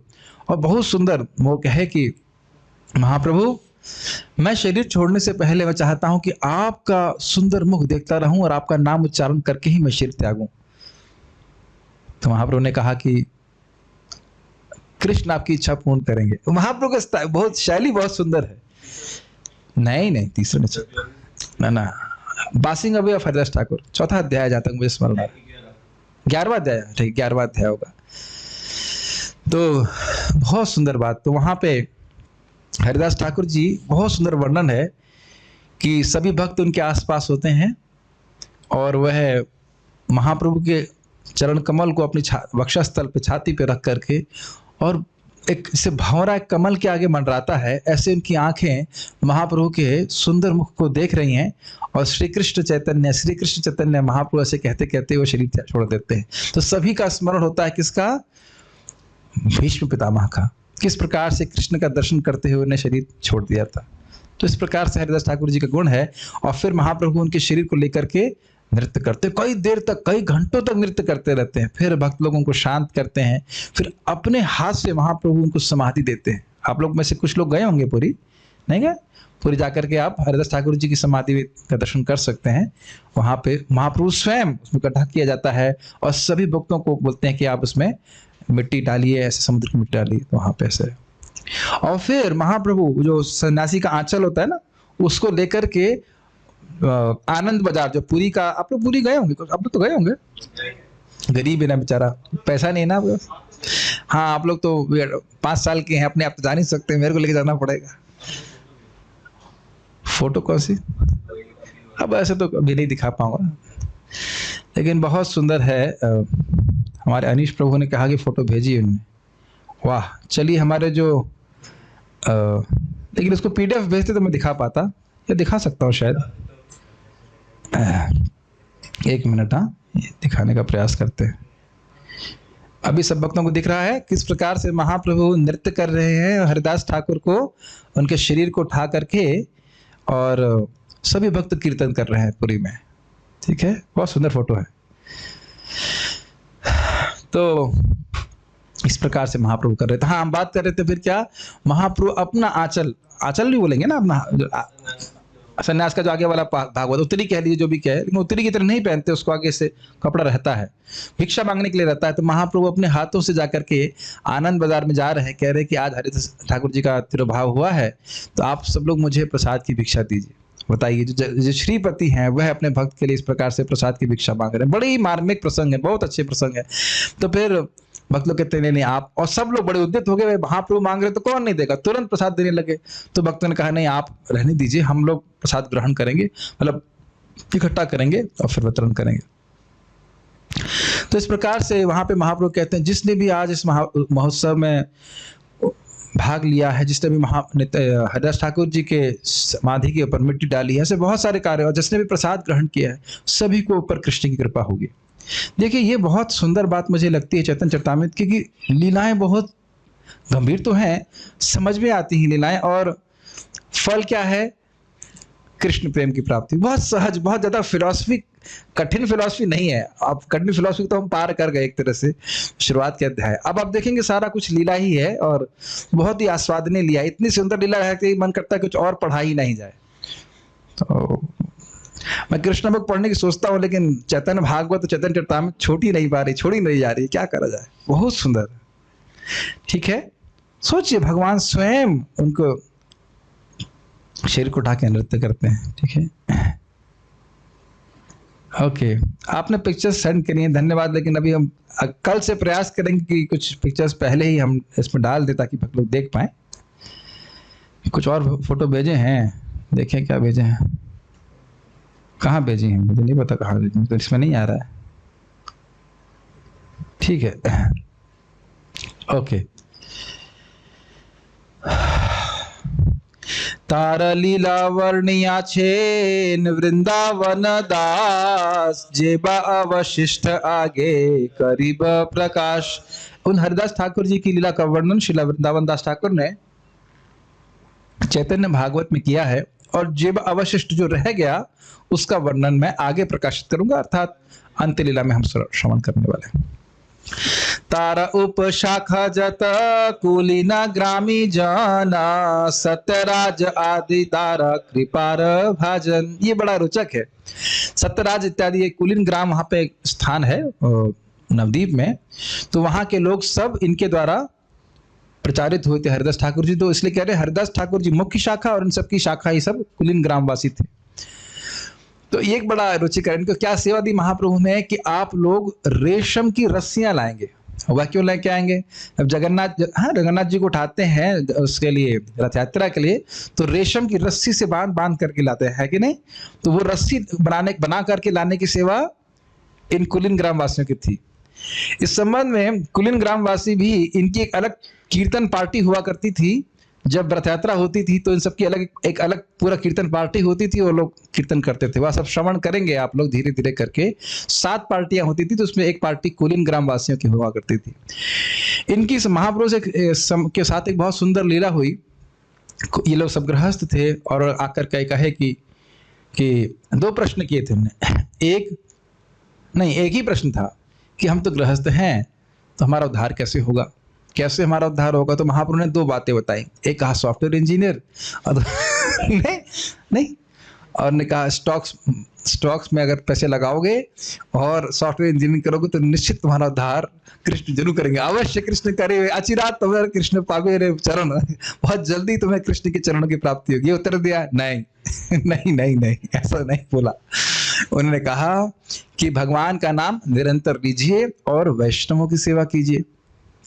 कुछ सुनाई पड़ा? ये कुछ सुनाई नहीं दे रहा है कुछ सुनाई नहीं दे रहा है। वैष्णवों की सेवा कीजिए और हरे भगवान का नाम जप कीजिए, बस ये 2 चीज रखे।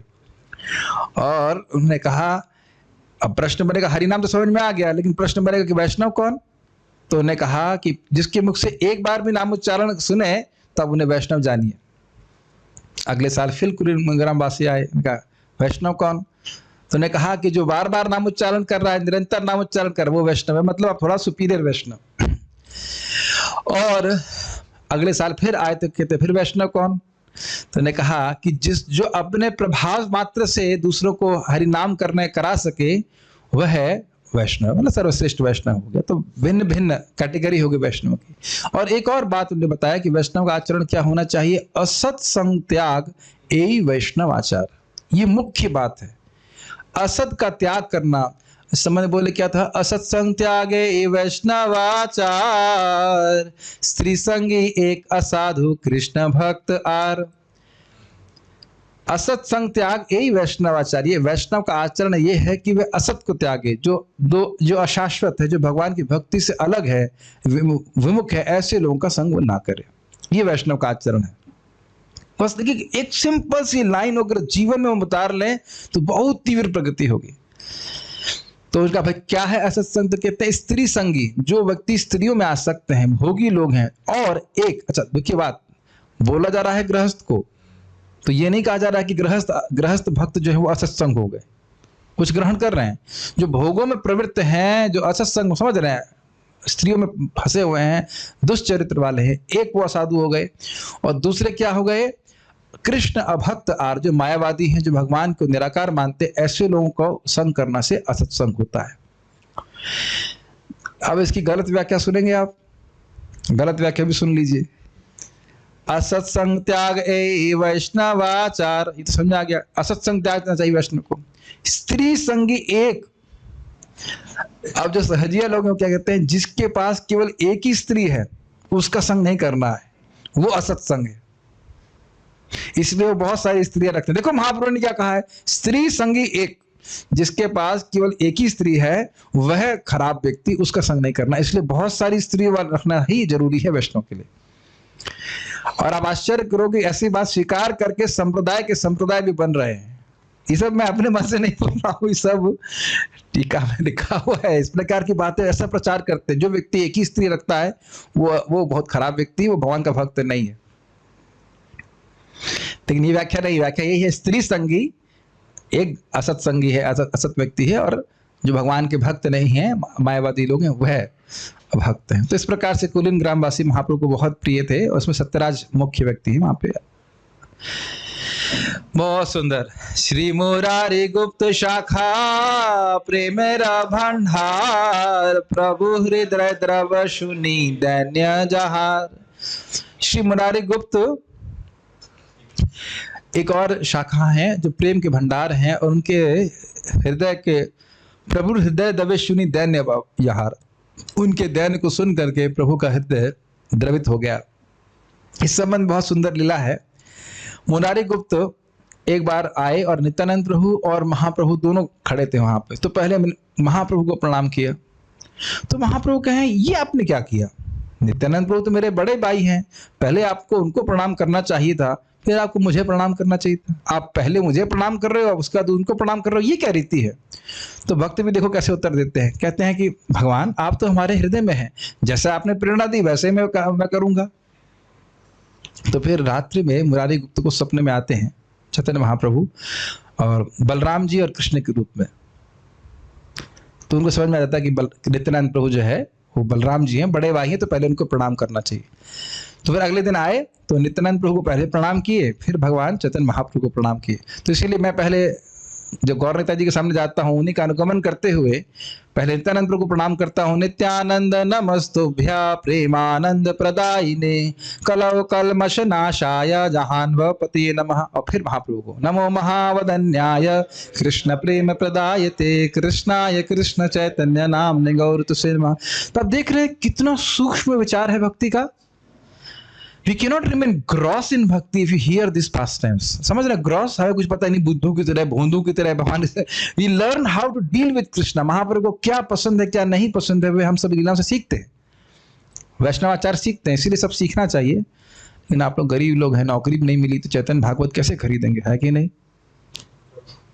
तो मैं एक भक्त को बोल दे रहा हूँ कि वो स्कैन कर दें कम से कम। भाई अब 14,000 रुपये का फोन तो खरीद ही सकते हैं, 14,000 तो कम होता है, 20,000 का खरीद लेते हैं, लेकिन अब क्या 17,000 का, 18,000 का, लेकिन अब क्या करें, ग्रंथ तो खरीद ही नहीं सकते, कहाँ स्टोर करेंगे प्रभु जी? हम लोग विरक्त हैं, भागवत से ही विरक्त हो गए हम लोग, चैतन्य भागवत से ही विरक्त हो गए। आशुतोष है कि नहीं चैतन्य भागवत आपके पास? चैतन्य चरितामृत तो है, चैतन्य भागवत की बात कर रहा हूँ। चैतन्य भागवत से पढ़िए, बहुत सुंदर सुंदर पास्ट है। प्रभुपाद के तात्पर्य देखेंगे ना, शॉर्ट में वो चैतन्य भागवत से वो रखते हैं बातों को, लेकिन पूर्ण रूप से आप श्रवण कर सकते हैं। एक और बड़ी रोचक लीला थी। मुरारी गुप्त एक बार उनकी इच्छा हुई, मैं भूल रहा हूँ कि एकदम से याद नहीं आ रहा कि किस कारण से, लेकिन कह रहे थे कि मैं अब शरीर छोड़ना चाहता हूँ। तो एक तलवार, वो बहुत धार चक्कू लेकर के आए कि आज मैं अपना गर्दन काट लूंगा। क्यों याद नहीं आ रहा एकदम से, क्या कारण था? तो हाँ ऐसे कुछ था, वो भगवान श्री राम के प्रति उनकी भक्ति थी, और महाप्रभु क्या है, कृष्ण की भक्ति करो तो कहते हैं मैं शरीर छोड़ दूंगा लेकिन राम की भक्ति नहीं छोड़ पाऊंगा। तो हाँ यही यही बात थी। हाँ हाँ, राम भक्त, राम के रूप में भगवान की उपासना करते। महाप्रभु ने कहा कृष्ण का भजन करो, तो कहते महाप्रभु की तो आज्ञा मैं टाल नहीं सकता और राम का भजन छोड़ नहीं सकता, तो अच्छा है कि मैं शरीर त्याग दूं। तो फिर महाप्रभु उनके दरवाजे में नॉक नॉक किए, तो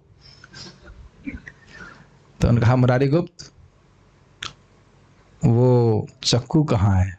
कहते कौन सा चक्कू, कौन सा चक्कू? कहते क्या समझते हो मैं सबके हृदय में रहता हूं, तुम मुझसे छुपाओगे? वहां पूरे एग्जैक्टली गए कहाँ चक्कू छुपा था, लेकर के आए। कहते मुरारी गुप्त तुम्हारे जैसे भक्तों के लिए तो मैं अवतरित होता हूं, तुम ही अपना शरीर छोड़ दोगे तो मैं कैसे किसके संग लीला करूंगा? आप सोचिए ना, हम सब भक्तों, हम लोग सब भाग्यवान है कि भक्तों से मित्रता है, भक्तों से आदान प्रदान करने के लिए मिलता है। सोचिए इस जगत में अगर कोई, ऐसे होने वाला नहीं ना कभी हो, कोई भक्त ना रहता, अरे जिनसे झगड़ा भी करते वो भी ना रहते तो कितना बुरा लगता है। कोई तो होना चाहिए ना भक्त, भक्त झगड़ने के लिए तो भक्ति से मिलेंगे, आप भक्तों से झगड़ना करने वाले हम है नहीं, क्योंकि असत्संग त्याग। महाप्रभु ने कहा असत लोगों का त्याग करना है, तो बचे कौन? भगवान के भक्त। झगड़ा भी करना है तो भक्तों से झगड़ा करेंगे ना, तो अगर भक्ति ही नहीं रहेंगे तो झगड़ा करने के लिए कोई नहीं मिलेगा। ये भी बहुत जरूरी बात है ना, अगर झगड़ा भी करने के लिए तो वही भक्तों से, तो महाप्रभु की आज्ञा है भक्त झगड़, हमें अभक्तों से झगड़ा भी नहीं करना है, मिलना भी नहीं है, तो जो कुछ करना है भक्तों से करना, झगड़ा करना है, प्रेम करना है, कुछ भी करना है।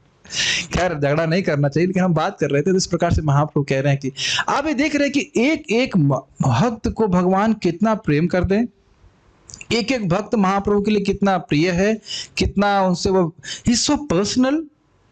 एक एक भक्त तो देख रहे ना, मुरारी गुप्त सोच रहा है कि मैं मार लूं अपने आप को, ना ना ना, क्या कर रहे हो, क्या कर रहे हो? हरिदास ठाकुर जी कहते हैं मैं शरीर छोड़ दूं, नहीं नहीं नहीं नहीं नहीं, एक एक बच्चे से, अपने एक एक अपने पार्षद से महाप्रभु कितना प्रेम करते हैं, और ऐसे स्वामी को छोड़ करके हम जगत के स्वामी की सेवा करना चाहते हैं। ये बड़े दुख की बात है। धीरे धीरे भक्ति करके इतना समझ में आ रहा है, एटलीस्ट मुझे तो समझ में आ रहा है कि मैं यहाँ का नहीं हूं।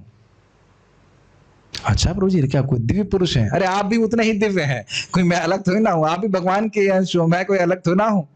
बस और समझ में आने लगा कि मैं यहाँ का नहीं हूं। यहाँ के लोगों की स्वामी की, यहाँ के तथाकथित स्वामी की सेवा करने का क्या प्रयोजन है बताइए?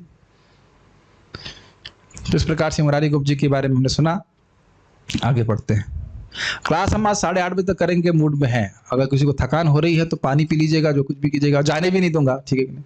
अब जाओगे भी तो कौन सा रोक लूंगा, ठीक है कि नहीं? जो करना चाहे करिए। प्रतिग्रह नाही करे न लय कारधन, आत्मवृत्ति करे करे कुटुंब भरण। प्रतिग्रह नाही करे न लय कारधन, मतलब दूसरे से याचना नहीं करते, धन भिक्षा नहीं मांगते थे।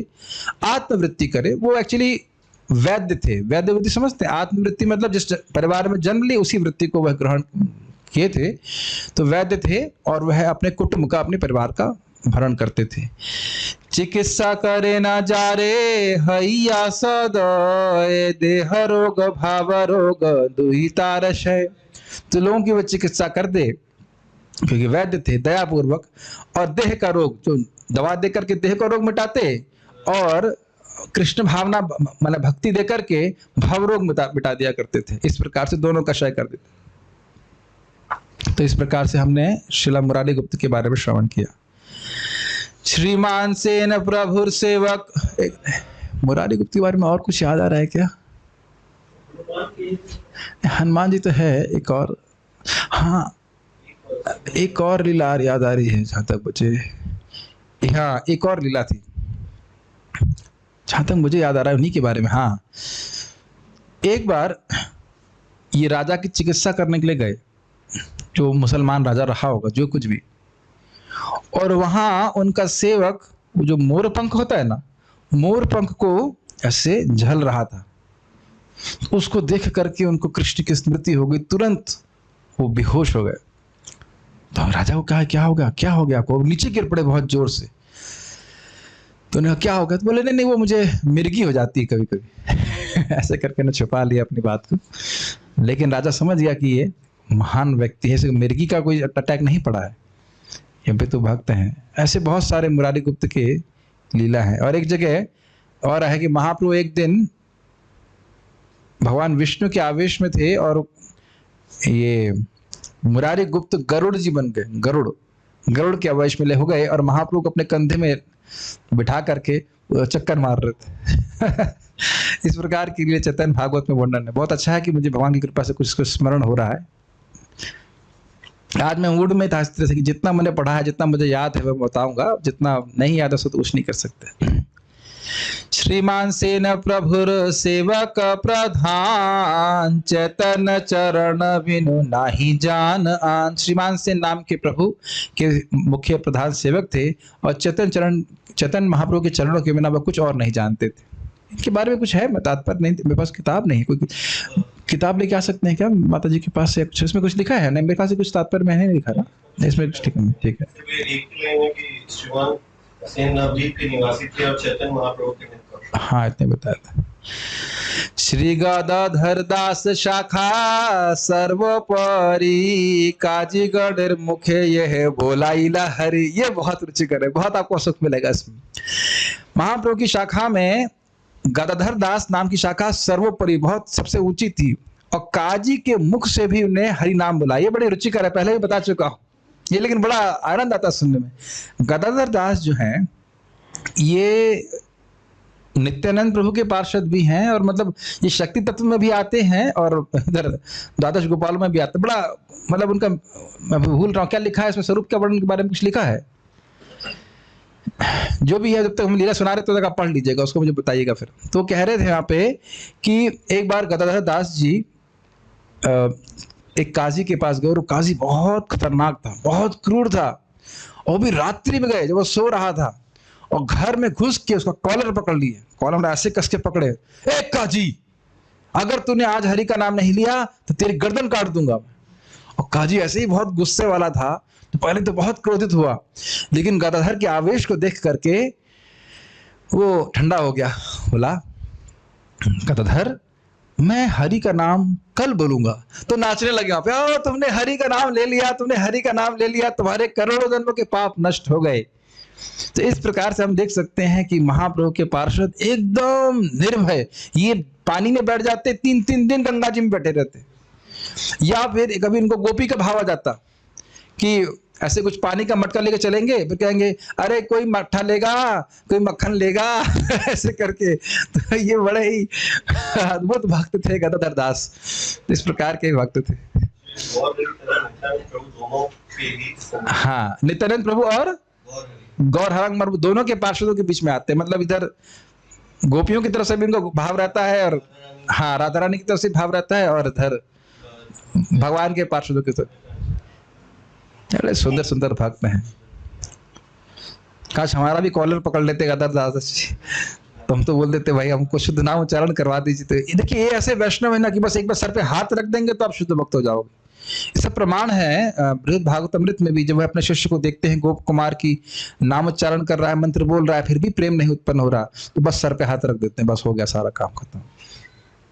प्रमाण है, उसमें कोई डाउट नहीं। आप सामने जब हम पढ़ाएंगे तब तो आप देख लीजिएगा, पूरी कहानी सुनाते हैं, फिर उस ब्राह्मण को बोलते हैं तुम बोलो मंत्र बोलो, ये करो, फिर भी कुछ कोई रुकावट होती है, हाथ सर पे हाथ रखा काम। उनकी इच्छा मात्र से व्यक्ति भक्त बन जाता है, सत्य बात है। किसी महान वैष्णव का आशीर्वाद हो गया, जैसे प्रहलाद महाराज की इच्छा हो गई कि भाई बलि महाराज भक्त बन जाए, तो बस उनकी कृपा से ही बलि महाराज भक्त बन गए। इसे कृपा सिद्ध कहते हैं, इसमें कोई संदेह नहीं करना चाहिए। किसी महान वैष्णव के हृदय में इच्छा आ गई कि हम भक्त बन जाए, तो बस कुछ साधना करने की जरूरत नहीं, उनकी कृपा से ही सब कुछ हो जाएगा। लेकिन अभी ऐसा नहीं कि अच्छा तो ठीक है, फिर हम कृपा जब होगी तब हम आएंगे, तब कुछ भजन करेंगे। नहीं, ऐसा नहीं है। सामान्यतः सबको भजन करना होता है, तो फिर भगवान की कृपा होती है, भक्तों की कृपा होती है।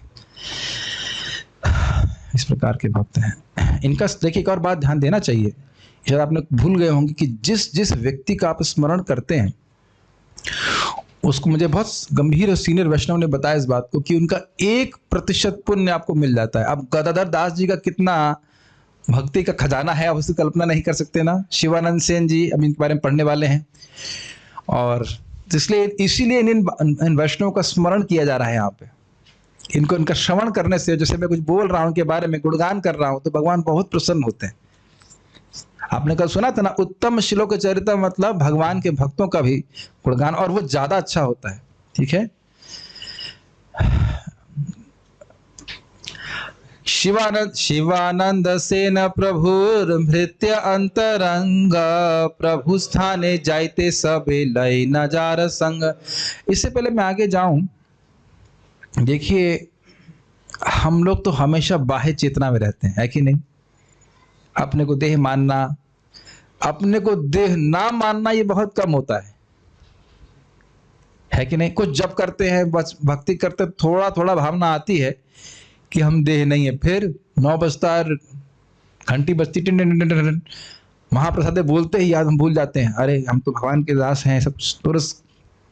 ऑब्वियसली तो मैं नेगेटिव में बोल रहा हूँ, भगवान का प्रसाद खाना भगवान की भक्ति ही है, लेकिन सोना खाने में ही हमारा जीवन बीता जा रहा है कि नहीं? अपने स्वरूप के बारे में क्या बोध है? अभी तो कुछ भी नहीं है, भक्ति कर रहे हैं लेकिन अभी तो कुछ है नहीं बोध। लेकिन ये जो भक्त हैं, इनका प्रीति, इनका स्वरूप में हमेशा स्थित रहते ही, ध्यान रखिएगा। भले यहाँ लीला कर रहे हैं लेकिन अपने स्वरूप में वो स्थित रहते। ऐसा नहीं कि उनको कुछ पता ही नहीं कि वो है कौन। बाह्य रूप से भले वो बर्ताव कर रहे हैं, उनको हमेशा याद रहता है वो है कौन। समझ रहे ना मेरी बात? प्रभुपाद से पूछा कि आप कौन हैं, तो प्रभुपाद जी ने कहा मैं बताऊंगा तो तुम बेहोश हो जाओगे। बस आप समझ लीजिए कि क्या प्रभुपाद जी कहना चाहते हैं। अगर सुन लेंगे तो बेहोश हो जाएंगे, तो कैसे व्यक्ति का हमें अनुगत्य प्राप्त है उसको सुन सुनकर खुश हो जाए करिए।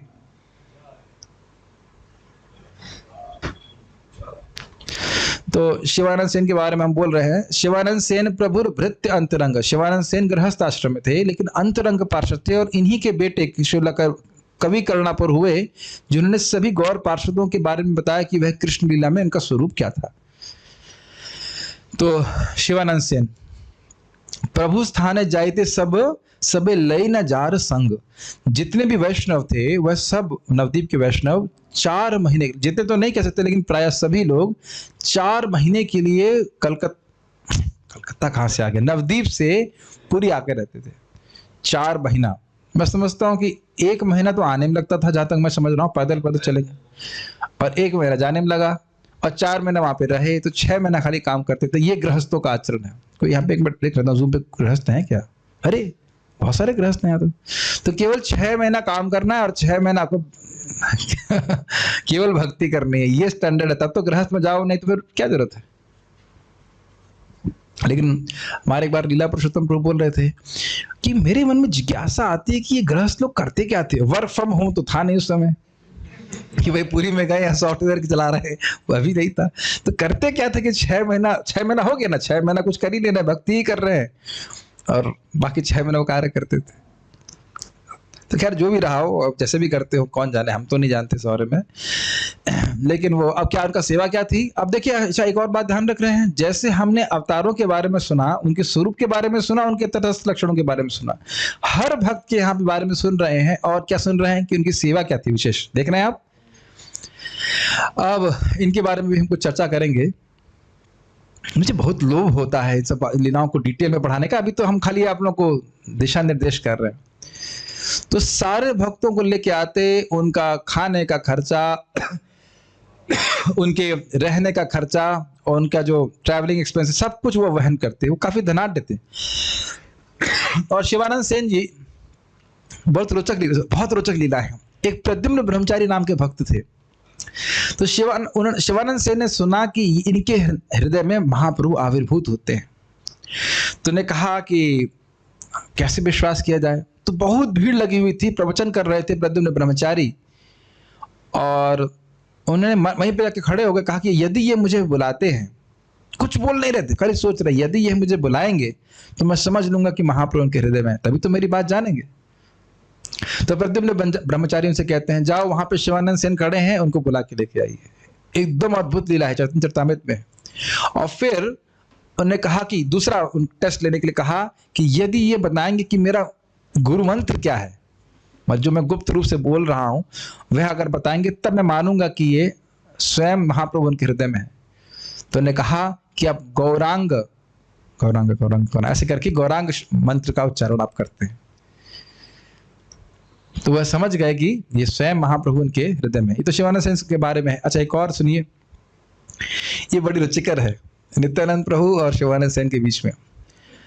तो एक बार सभी को लेके जा रहे थे, और वो जो टॉल बूथ है ना, टॉल बूथ वाले, वो बहुत टाइम लगाते थे। हमारे कहाँ है, कार्तिक प्रभु कहाँ है, दिखा ये पर्ची काटने वाले पर्ची काटने वाले ने लेट कर दिया बहुत, तो जो भी रहा होगा, मजाक कर रहा हूँ तो पर्ची काटने वाले ने लेट हो गया। वैसे हाँ, सोच लो जैसे आप मान लो कृष्ण हॉल के बाहर खड़े हैं तो पर्ची काट रहे हैं, अब जो व्यक्ति यात्रा लेके आया है वो सबकी पर्ची कटवा रहा है, जो लीडर है उसको खाने में देर हो जाएगा कि नहीं हो जाएगा? अब समझ में आ गया ना।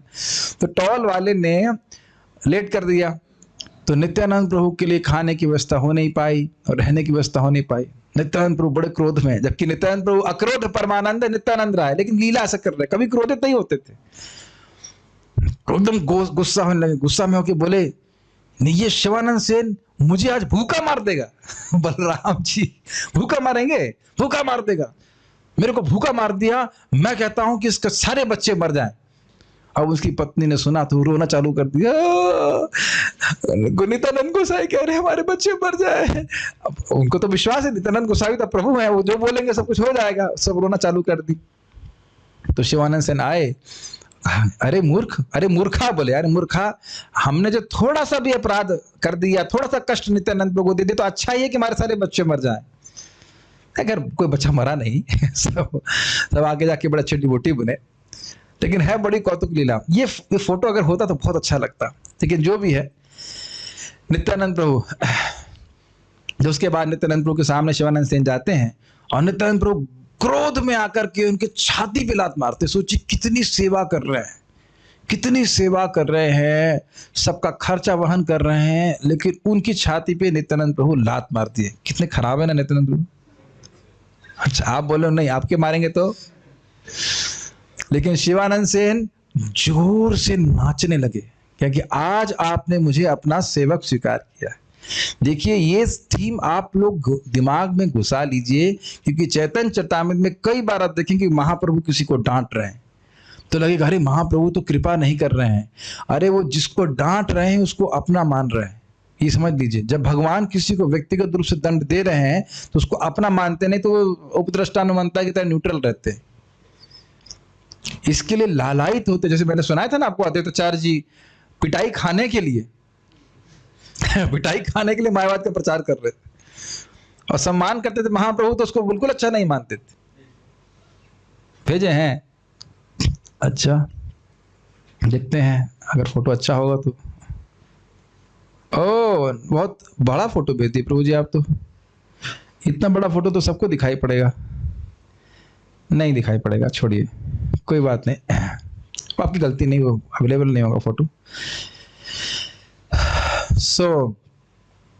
अब आप देखिए क्या होता है कि तो वहां पे इनके भतीजे थे, इनके भतीजे, अच्छा हाँ, तो वहां पे बोल रहे हैं नित्यानंद प्रभु बड़े कौतुकी हैं, मार रहे छाती पे लात, लेकिन एक्चुअली कृपा दे रहे हैं, अपने चरणों की धूल दे रहे हैं। क्या भाई वहां पे शिवानंद सिंह जी कहते भी, जो स्मरण आ रहा है कि आपके चरणों की धूल तो शिव और ब्रह्मा को भी प्राप्त नहीं है, और आपने मुझे आसान एकदम सहज रूप से दे दी। इस प्रकार से ये बड़ी सुंदर। देखिए मैं खाली थोड़ा थोड़ा बोल रहा हूँ तो आप लोगों को शायद अच्छा लग रहा होगा, जब उसको एक प्यार के संग पढ़ेंगे तो आपको बहुत सुख मिलने वाला है। चैतन्य चरितामृत तो एक बार उसको मन करता है कि पूरा ही कर दिया जाए, लेकिन बहुत सुंदर ग्रंथ है, बहुत सुंदर ग्रंथ है। फिर ये मत कहना कि नौकरी करने का मन नहीं कर रहा है। नहीं प्रभु जी हम लोग बड़े ढीठ हैं, कितना तो सुना लीजिए, कोई विरक्ति होने वाली नहीं है हमको, कोई दिक्कत नहीं। लेकिन जो भी है अभी हम आगे बढ़ते हैं।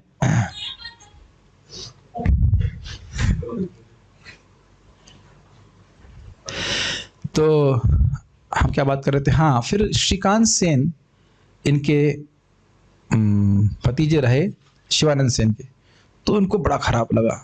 कहा देखिए मेरे चाचा कहेंगे अंकल, जो भी करें, इंग्लिश में अंकल लिखा है, चाचा होना चाहिए, चाचा महाप्रभु के पार्षद हैं और नित्यानंद प्रभु ने ऐसा किया इनके साथ, बहुत खराब लगा। तो पार्टी को छोड़ करके आगे चले गए, और फिर जब वो महाप्रभु के पास आए तो एक्चुअली कुछ नियम होता है कि सिले हुए वस्त्र लेकर के आप भगवान को प्रणाम नहीं कर सकते हैं, तो वो आते साथ ऐसे ही प्रणाम कर दिए, मतलब जैकेट उतारे बिना प्रणाम किए।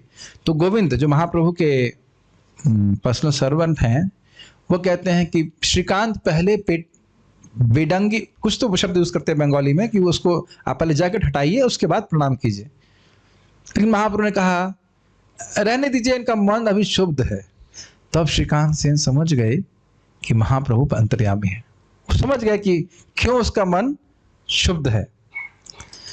तो फिर उसके बाद वो धीरे धीरे फिर सब बात शांत हो जाती है। लेकिन फिर शिवानंद सिंह जब आते हैं तो महाप्रभु नारियल समझते, नारियल जब पिया जाता है तो अंदर से मलाई होती है, मलाई समझते, तो मलाई स्वयं ग्रहण कर रहे, फिर अपना उच्चिष्ट शिवानंद सेन और उसके परिवार वालों को देते हैं। तो आप समझ सकते हैं कि नित्यानंद प्रभु की कृपा है और महाप्रभु के विशेष पार्षद हैं शिवानंद सेन। इनका स्वरूप के बारे में कुछ लिखे हैं, मैं स्वरूप अभी नहीं पढ़ा ध्यान से, लेकिन जो लीलाएं याद है वो मुझे उसको आपसे पढ़ रहा हूँ। तो इस प्रकार से वैष्णवों का सेवा करके उन्हें महाप्रभु की विशेष कृपा प्राप्त हुई। आप थक गए क्या? थक गए तो भी बोलने वाला हूँ। आप मेरे को थकने का कोई प्रश्न होता ही नहीं है, थक तो मुझे जाना चाहिए, लेकिन मेरे को भी थकान नहीं हो रही। प्रतिवर्ष प्रभु गण संगे ते लाइया, नीला चले चले न पथे पालन करिया। तो स्पष्ट है, हर वर्ष अपने भक्तों को, प्रभु गण मतलब भक्तों के जितने भी, महाप्रभु के जितने भी भक्त थे उनको लेके आते और नीला चले चले न पथे मतलब पूरी के पथ पे सबको लेके आते, सबका पालन करते। तो देखिए वैष्णवों की सेवा करने से कितना बड़ा उनको लाभ प्राप्त हुआ।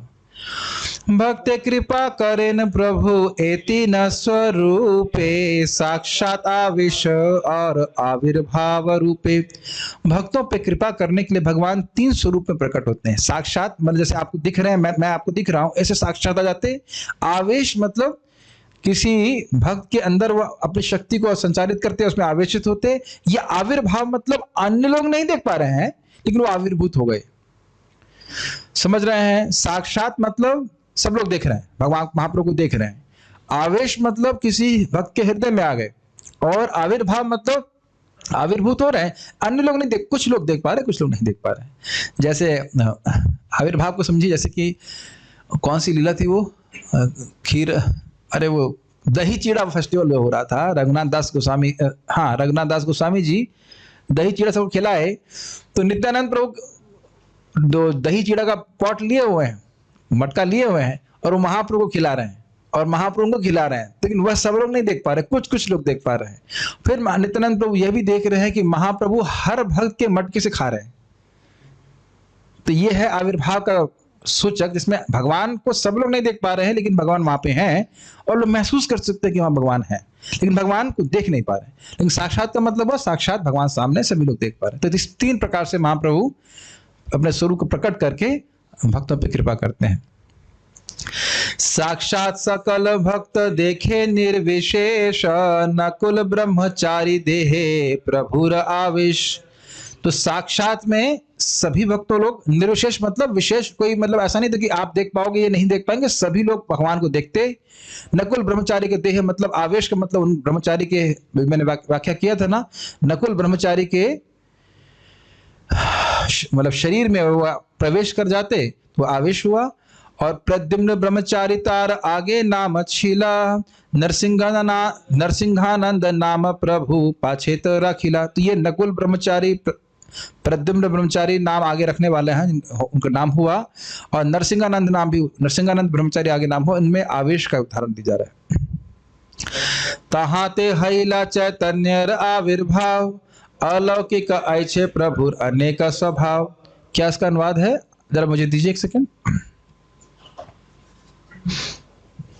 श्लोक क्रमांक, उसके शरीर में आविर्भाव के लक्षण थे, ऐसा प्राकट्य अलौकिक होता है, किंतु श्री चैतन्य महाप्रभु ने अपने विभिन्न स्वरूपों से ऐसी अनेक लीलाएं प्रदर्शित करें। ठीक,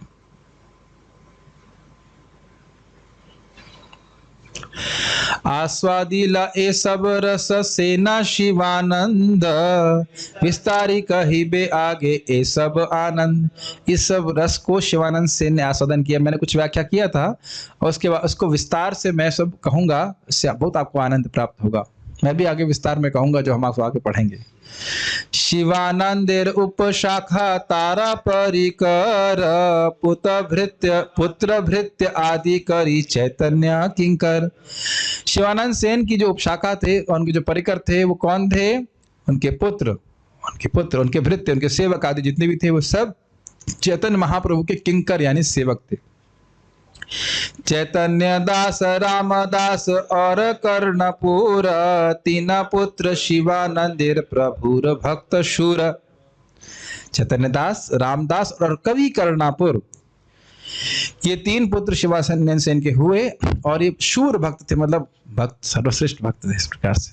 वैसे जब मैं इस अध्याय को बोल रहा था तब मुझे सोच रहा था कि क्या भक्तों को कुछ इसमें कुछ कथा तो है नहीं, क्या भक्तों को अच्छा लगेगा? कुछ मेरे मन में एक संदेह था कि शाखा उपशाखा के बारे में पढ़ेंगे तो क्या भक्तों को लगेगा, श्रोताओं को कैसा लगेगा। लेकिन मुझे लगता है कि आप लोगों को बहुत अच्छा लग रहा होगा इन सब के बारे में श्रवण करने से, उनकी अद्भुत भक्ति का पराक्रम को श्रवण करने से। श्री वल्लभ सेन और सेना श्रीकांत, शिवानंद संबंधे प्रभुर भक्त एकांत।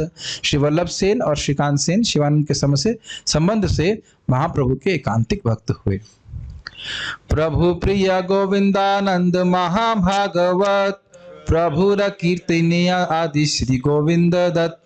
प्रभु के प्रिय हुए गोविंदानंद जो महाभागवत हुए, और प्रभु के प्रिय कीर्तनिया हुए श्री गोविंद दत्त। ये सब लोग गोविंदानंद, गोविंद दत्त, जब महाप्रभु इसमें जगन्नाथपुरी में रथ यात्रा में कीर्तन करते हैं, अन्यत्र भी जब 4 महीने कीर्तन हुआ करता तो सभी लोग कीर्तन में नाचते। आप सोच सकते हैं कि क्या मृदंग बजता होगा, क्या सुंदर करताल बजती होगी, और कितना सुंदर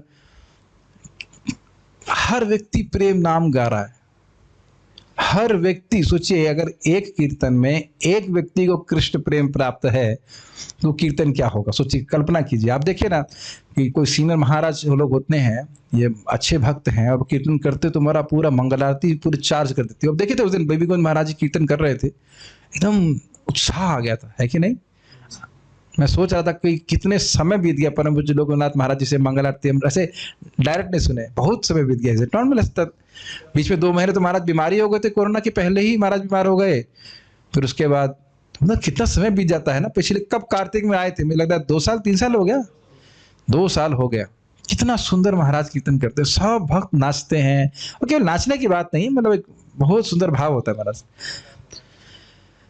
मुझे याद है पिछले कार्तिक, या पता नहीं समय याद नहीं, लेकिन परम पूज्य सचिदानंद महाराज कीर्तन कर रहे थे प्रभुपाद हाउस में। इतना भाव विभोर कीर्तन, मतलब द्रवीभूत हो जाता है हृदय में, बहुत सुंदर। हरे कृष्णा कृष्णा कृष्णा हरे हरे। इतना सुंदर। ट्यून भी मुझे याद है, बहुत सुंदर तरीके से, वो कभी आप जीवन में भूल नहीं सकते। तो मैं खोल रहा था, इस प्रकार के महान भक्त और महाभागवत गोविंदानंद, गोविंद दत्त ऐसे कीर्तन करे, उस कीर्तन में महाप्रभु साक्षात नाच रहे हो। और कैसे नाच रहे हैं? 7 टोली में 7 महाप्रभु। आप ये नहीं सोचिएगा कि अच्छा एक टोली में नाचते होंगे, सोचते हैं यहाँ बोरिंग लग रहा है, चलो दूसरे में जाते हैं। ऐसा नहीं, 7 टोलियों में, जैसे वो आप प्रकाश वाले बात सुन रहे थे ना, स्वयं प्रकाश इत्यादि इत्यादि। तो इस प्रकार से महाप्रभु 7 टोलियों में 7 बन करके नृत्य कर रहे हैं। तो वहां पे इस पे ऐसे कीर्तनिया हुए थे। कभी कभी मैं सोचा करता हूँ कब वो दिन आएगा हम भी ऐसे कीर्तन में कभी प्रवेश कर पाएंगे या नहीं। महाप्रभुर सृष्टि प्रेम संकीर्तन। बहुत एक्चुअली ऐसे करके श्लोक आता है जब सब भक्त लोग कीर्तन कर रहे होते हैं, और क्या नाम है, प्रताप रुद्र महाराज वो देखते कहते हैं ऐसा कीर्तन तो मैंने कभी नहीं देखा। तो वहां पे वो कहते हैं, उनके साथ के जो भक्त हैं वो कहते हैं, शायद सार्वभौम भट्टाचार्य जी कहते हैं, कोई कौन कहता याद नहीं आ रहा, महाप्रभुर सृष्टि प्रेम संकीर्तन। ये महाप्रभु की सृष्टि है तो प्रेम संकीर्तन हो रहा, सब भक्त प्रेम है। मैं खाली बोल रहा था कि एक व्यक्ति कृष्ण प्रेमी हो, उच्च भक्त हो, तो उसके कीर्तन से ऐसा प्रभाव होता है। और सारे कृष्ण प्रेमी हो तो सोचिए, कभी कभी आपने देखा होगा कि कीर्तन होता है, एक व्यक्ति बोर हो रहा होता है, वो सोचता है कि मेरा स्मार्टफोन कहाँ है। पता नहीं उस जमाने में लोग क्या करते होंगे स्मार्टफोन तो रहता नहीं होगा, तो डिस्ट्रैक्ट करने के लिए क्या करते होंगे नहीं पता, या होते ही नहीं होंगे, डिस्ट्रैक्ट ही करना चाहिए। लेकिन आपने देखा है कभी कभी कथा चल रही होती है, लोग बोर होते हैं, क्या है खूब जोरदार कीर्तन चल रहा है, अपना स्मार्टफोन चला रहे हैं ऐसे करके, मतलब पार हो कीर्तन ऐसे करके। कीर्तन से पार नहीं हो, कीर्तन पार हो जाए। लेकिन वहां हर व्यक्ति डूबा हुआ है रसगुल्ले की तरह उस कीर्तन में, भूल अपनी सुध बुद्ध नहीं है उसको। ऐसा कीर्तन तो बहुत रेयरली कहीं व्यक्ति को अनुभव करने को प्राप्त होता है। तो इस प्रकार के कीर्तन करने वाले लोग थे। तो इसीलिए हम बोल रहे हैं कि आपको कीर्तनिया तो बहुत होते हैं, कौन सी विशेष बात है, कहते हैं महाभागवत कीर्तनिया। श्री विजय दास नाम प्रभु राखारिया, प्रभु रे अनेक पुंथी दिया छे लिखिया। ये क्या है, आखरिया का अर्थ क्या लिख रहे हैं यहाँ पे? हाँ, श्री विजय दास महाप्रभु के अन्य प्रमुख गायक थे और उन्हें महाप्रभु को अनेक हस्त लिखित पुस्तकें दी। अब आप देखिए, एक विशेष बात है कि यहाँ पे भी आप देख रहे हैं ना प्रेम व्यवहार भक्तों का। महाप्रभु भगवान है, लेकिन एक छोटा सा बात कि एक ग्रंथ को लिख करके उन्हें महाप्रभु को दिया, इसको चैतन्य चरितामृत नामक ग्रंथ में रखा गया। मैं बार बार इस बात को पर आपका ध्यान आकृष्ट करना चाहता हूँ कि यहाँ सब लोग केवल रूम में बैठ के भजन नहीं कर रहे हैं, वो तो करते ही थे, जब तो करते ही थे, उसमें कोई कठिनाई नहीं है, लेकिन अपने भक्तों के बीच में कितना प्रेम व्यवहार होता था। कीर्तन हो रहा है, सब लोग साथ में कीर्तन कर रहे हैं, है कि नहीं? कथा हो रही, सब लोग साथ में आके कथा कर रहे हैं। कथ्यंतश्च माम नित्य तुष्यन्ति च रमन्ति। देख रहे हैं ना बात? तो आसक्ति को कभी हम त्याग नहीं सकते। ये भक्तों के बीच में जो प्रेम पूर्ण बर्ताव है, ये भक्तों भगवान को बहुत प्रिय लगता है। ये बार बार हम देख रहे हैं ना किस प्रकार से प्रेम का आदान प्रदान हो रहा है। ओके। रत्न बाहुबली प्रभु थुइला तारा नाम, अकिंचन प्रभुर प्रिय कृष्णदास नाम।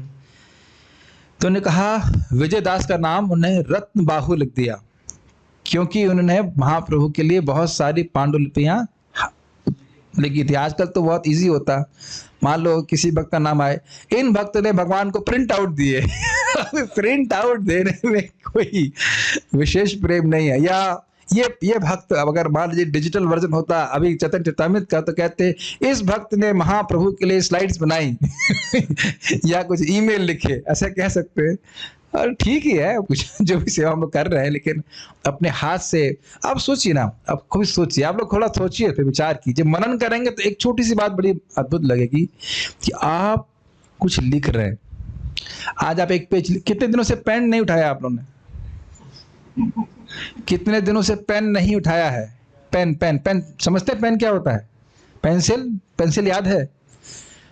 मेरी अगर आप बात करें तो हम पेन उठाते हैं किसके लिए? केवल साइन करने के लिए ये बिल पास करो ये बिल रोक दो, अन्यथा पेन का कोई काम ही नहीं है। कितने दिनों से कुछ लिखे नहीं है। लेकिन आज आप सोचिए, एक कॉपी में कुछ भी लिखे, ऐसे ऑब्वियसली कुछ भी लिखने से तो नहीं चलेगा, कुछ लिखें इस चेतना में कि इसको महाप्रभु पढ़ने वाले हैं, और एक दिन नहीं, रोज पढ़ेंगे। ग्रंथ लिख रहे हैं, रोज पढ़ेंगे। अब बताइए कितना प्रेम उमड़ेगा। अगर आप, वो याद है कि एक जमाने में लोग पत्र लिखा करते थे।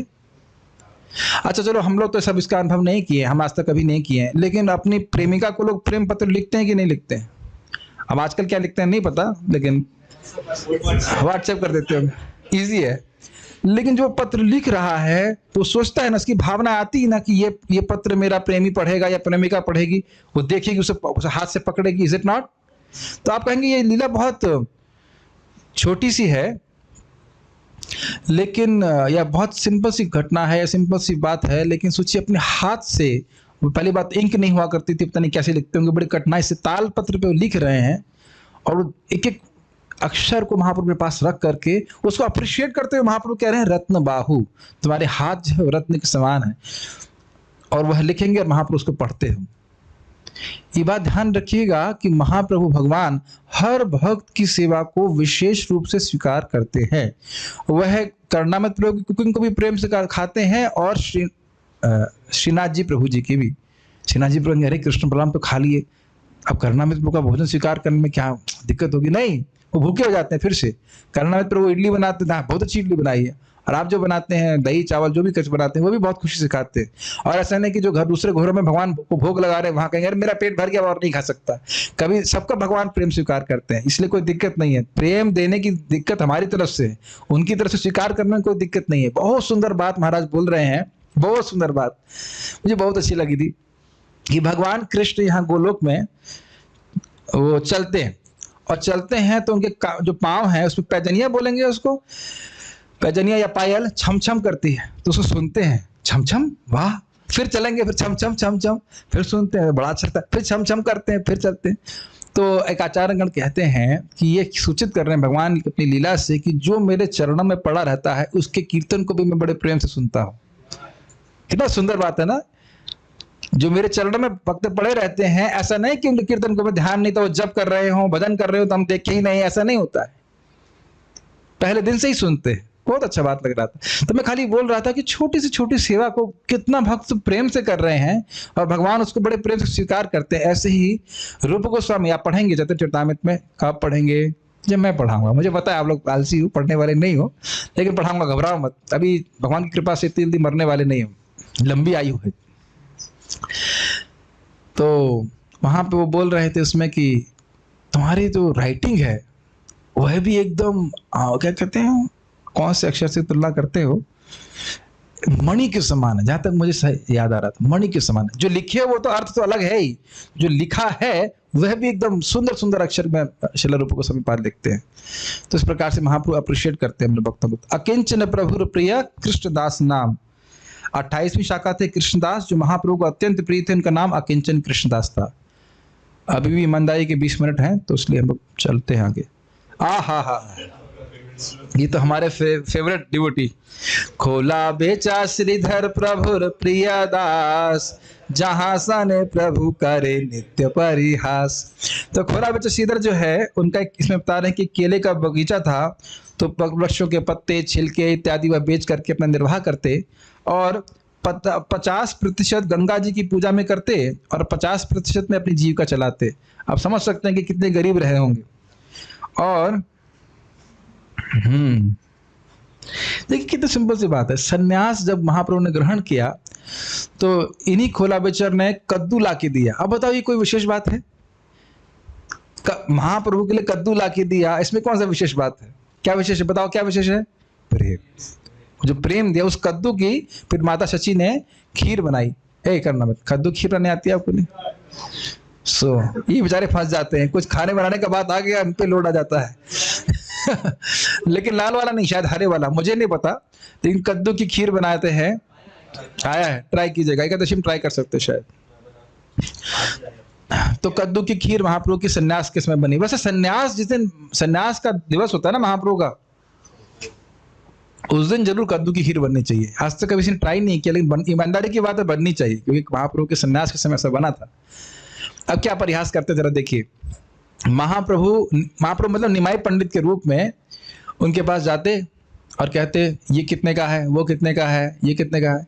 फिर कहते तुम तो बहुत पैसे लगा रहे हो, बड़ा दाम लगा रहे हो, कम लगाओ। तो फिर वो कहते कि अरे भाई तुम्हें कम अगर लेना है कहीं से तो और से ले लो, हम तो सही रेट लगा रहे हैं, जबकि एकदम सही रेट लगाते थे खोला बेचा श्रीधर। फिर लड़ते कहते ऐसा करो, देखो मैं ब्राह्मण हूँ, तुम फ्री में दे दो मुझे।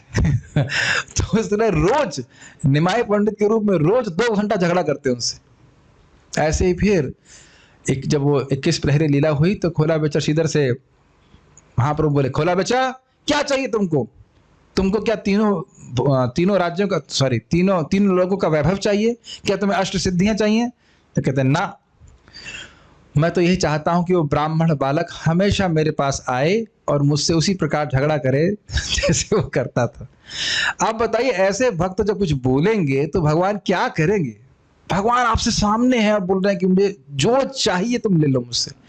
लेकिन हमेशा भक्तों ने भगवान से शुद्ध प्रेम की ही बात याचना करी है। उनसे कहा कि हमारा नित्य प्रेम का संबंध है, बस यही हमारे आपके बीच में बना रहे और कुछ नहीं चाहिए। यही भक्त की भावना होनी चाहिए। जो भी साधना कर रहे हैं, भक्ति कर रहे हैं, हमेशा ये अवेयरनेस रहनी चाहिए कि भगवान से मेरा संबंध जागृत हो जाए और कोई वस्तु मेरे जीवन में मूल्यवान है ही नहीं। कोई मूल्य की है ही नहीं, वैसे भी कोई मूल्य की नहीं। जो भक्त है ये सब लीलाओं को श्रवण करके यही सीखता है कि भगवान से हमें क्या मांगना चाहिए। भगवान नाम के रूप में हमारे सामने है, विग्रह के रूप में हमारे सामने है, सभी रूप से हमारे सामने है। ये इच्छा, ये डिजायर हमारे हृदय में जागृत हो जानी चाहिए क्लासेस को श्रवण करके। समझ रहे हैं? जेन्युइनली कि मुझे अपने संबंध को भगवान से जागृत करना है केवल जागृत करना है। खोला बेचा। और इनका कुछ गुणगान करना चाहता हूं। ये मैंने पहले भी बताया है, लेकिन बहुत सुंदर है, बहुत सुंदर है इनका गुणगान। इनके पास पैसे तो थे नहीं, 50% गंगा जी की सेवा में लगा दिया, बचा क्या उनके पास? तो उनकी धोती भी वह गांठ बांध करके पहनते। उनकी जो कह सकते हैं क्या, झोपड़ी में छेद थे, पानी गिर जाता था उसमें से। तो अन्य लोग उनका परिहास करते, क्या तुम्हारा फायदा हुआ? तुम कृष्ण का भजन कर रहे हो, खाने के लिए पैसे नहीं तुम्हारे पास, पहनने के लिए पैसे नहीं है, रोटी कपड़ा मकान किसी व्यवस्था भी नहीं तुम्हारे पास, क्या फायदा तुम्हारा। तो एक बार महाप्रभु ने प्रश्न किया, हाँ, और पूरी रात वो हरे कृष्णा कृष्णा कृष्णा हरे हरे, हरे राम राम राम हरे हरे कीर्तन करते। तो बाहर के लोग क्या सोचते, देखा भूखा है ना, भूखा मर रहा है ना, खाने के लिए नहीं ना, इसीलिए रात भर रोता रहता है। आप बताइए, देख रहे ना, क्या कह सकते हैं, बोनाफाइड ब्लास्फेमिस्ट। भक्त लोग क्या कर रहे हैं, क्यों कर रहे हैं, उसकी कोई उनको हवा भी नहीं है। तो महाप्रभु एक बार उनसे पूछे, अरे श्रीधर, तुम्हारी इतनी गरीबी है, तुम्हें दिक्कत नहीं, कोई कठिनाई नहीं है? तो शिवा कोला बच्चा श्रीधर कहते हैं, भगवान सबके लिए समय एक बराबर से कट रहा है कि नहीं। इतना लोडेड स्टेटमेंट है भाई साहब, आप कुछ कल्पना नहीं कर सकते, एक बहुत हैवी स्टेटमेंट है। बात बहुत सिंपल सी लग रही है, कोई व्यक्ति बहुत धनी है, कोई व्यक्ति थोड़ा गरीब है, थोड़ा मीडियम क्लास का है, सबका समय एक प्रकार से काटा जा रहा है, कोई कमी तो नहीं हो रही ना, बराबर एक बराबर से ट्रीटमेंट हो रहा है। जब ये बीमारी हो रही है कोरोना की किसी को, तो वह तो नहीं देख रही है जो है अमीर आदमी उसे थोड़ा कष्ट कम दूं, एक बराबर से है ना, सबको एक बराबर से बुढ़ापा कष्ट दे रहा है, सबको एक बराबर से मृत्यु, कोई इसमें कमी नहीं है। तो ये बात बहुत छोटी सी बोल रहे हैं भक्त, लेकिन बहुत गंभीर, बहुत लोडेड बात है। मैं कपड़ा, शरीर में कुछ तो कपड़ा है, मर तो नहीं रहा। तो महावीर कहते हैं, तुम बहुत धनी व्यक्ति हो। नहीं, मेरे पास कुछ धनी तो कुछ है नहीं, कुछ तो ऐसे भक्त छुपाते हैं अपने भक्ति को। कहते हैं, एक दिन मैं तुम्हारे धन को पूरे विश्व में प्रकाशित करने वाला हूं। तो आप समझ रहे हैं, ये कोला बच्चा श्रीधर भगवान के शुद्ध भक्त थे। क्या थे हम बता रहे हैं, कह रहे हैं, कुसुमासव नाम का ग्वाल बाल जो कृष्ण लीला में थे, वही चैतन्य महाप्रभु की लीला में नवदीप में खोला बच्चा श्रीधर बने। तो ये समझ लेना चाहिए, कोई साधना नहीं कर रहे थे, सब शुद्ध भक्त हैं। हमारे पास 10 मिनट हैं, क्या हम प्रश्न ले लें या एक दो और? एक दो, जैसे अनीश प्रभु आज्ञा देंगे हम ऐसा करेंगे। प्रभु जार नित्य लय थोड़ा मोचा फल, जहार फूटा लह पात्र प्रभु पीला जल। श्री चैतन्य महाप्रभु रोज मजाक में श्रीधर से फल, फूल तथा गूदा छीन लिया करते थे। अब आप लोग कहेंगे कि अरे भाई, किसी दुकानदार से उसकी वस्तु छीन लेंगे तो उसे क्रोध आएगा, है ना। लेकिन यहां पे भी आप देखते हैं कि मान लीजिए कोई किसी का छोटा बच्चा है और कोई व्यक्ति कुछ खा रहा हो और बच्चा आकर के छीन करके ले जाए तो उसे अच्छा लगता है, ऐसा देखते हैं। अरे थ्योरी तो जानते हो ना आप लोग, थ्योरी जानना, बस प्रैक्टिकल करने की जरूरत नहीं है आपको, थ्योरी में सीख लो बस। थ्योरी बहुत है शिवम, थ्योरी समझ लेना चाहिए, कुछ चीज़ थ्योरी में समझ लेना चाहिए। थ्योरी अच्छा है, प्रैक्टिकल करने की जरूरत नहीं, लैब में जाने की जरूरत नहीं है। ठीक है। या प्रभुपाद जी विनोद करते हैं, अरे बाहर तुम्हारा कोई व्यक्ति जेब काट ले तो तुम पुलिस को चोरी वो कंप्लेन कर दोगे, और पत्नी आकर के चोरी करती, कहती देखो कितना प्रेम करती है मुझसे। तो जहाँ प्रेम होता है इस प्रकार का छीना झपटी भी व्यक्ति को बहुत अच्छा लगता है, लगता ही है, इसमें कोई दिक्कत की बात नहीं है। जहां फूटा लौह पात्र प्रभु पिला जल। महाप्रभु, ये चैतन्य भागवत में वर्णन है, महाप्रभु काजी के ऊपर अटैक करने गए थे, काजी संकीर्तन को रोक रहा था, तो जाते समय श्रीधर के घर में रुके और उनके यहाँ एक ऐसा लोह का पात्र जो चोर भी चोरी ना करे, ऐसा लोहा पात्र चोर भी चोरी नहीं करे, उस पे पानी भरा था, तो महाप्रभु उसको लेकर के पी लिया। कहते आज मेरा जीवन धन्य हो गया, आज मुझे कृष्ण की भक्ति प्राप्त हो गई। तो इस प्रकार से महाप्रभु अपने भक्तों की महानता को दर्शन करते हैं। मेरा मन नहीं कर रहा रुकने का, अभी हम और पढ़ेंगे, ठीक है, 10 मिनट के बाद रुक जाएंगे, प्रॉमिस नहीं कर रहा हूं। देखिए ऐसा कहाँ हमारा पूरा जीवन बीता जा रहा है, कभी इन वैष्णवों का कहाँ स्मरण करने का मौका मिलता है, हफ्ते में एक दिन तो मिलता है भक्तों को। इस प्रकार से प्रभुर अति प्रिय दास भगवान पंडित, जाहर देह कृष्ण पूर्वे हईला अधिष्ठित।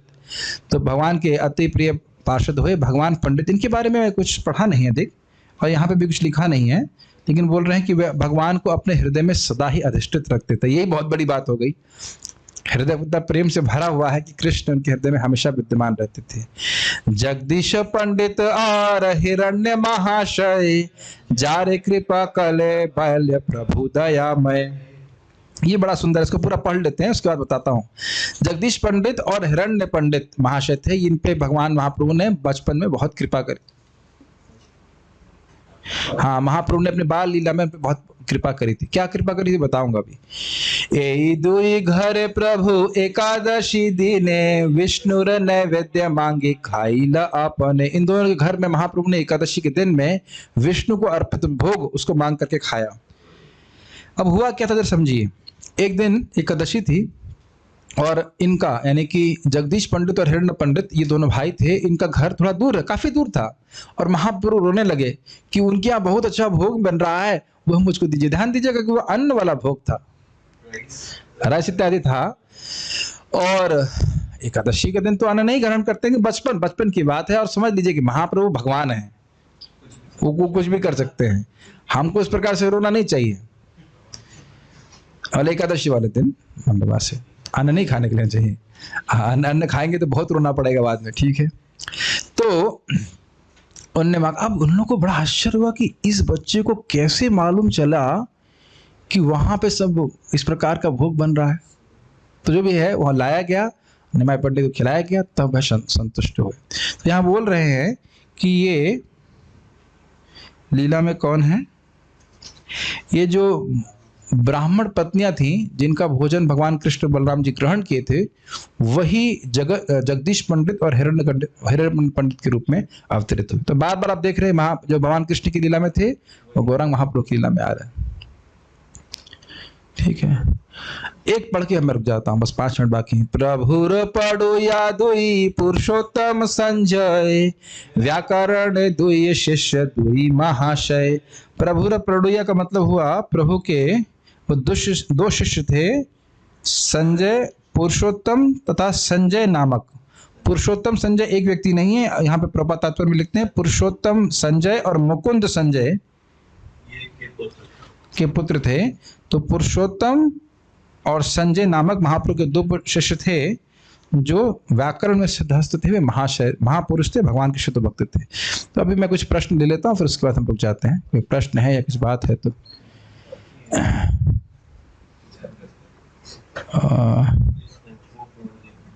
कोई प्रकार से प्रश्न नहीं है, कोई प्रश्न नहीं है। ओके, वो कमेंट था उनका।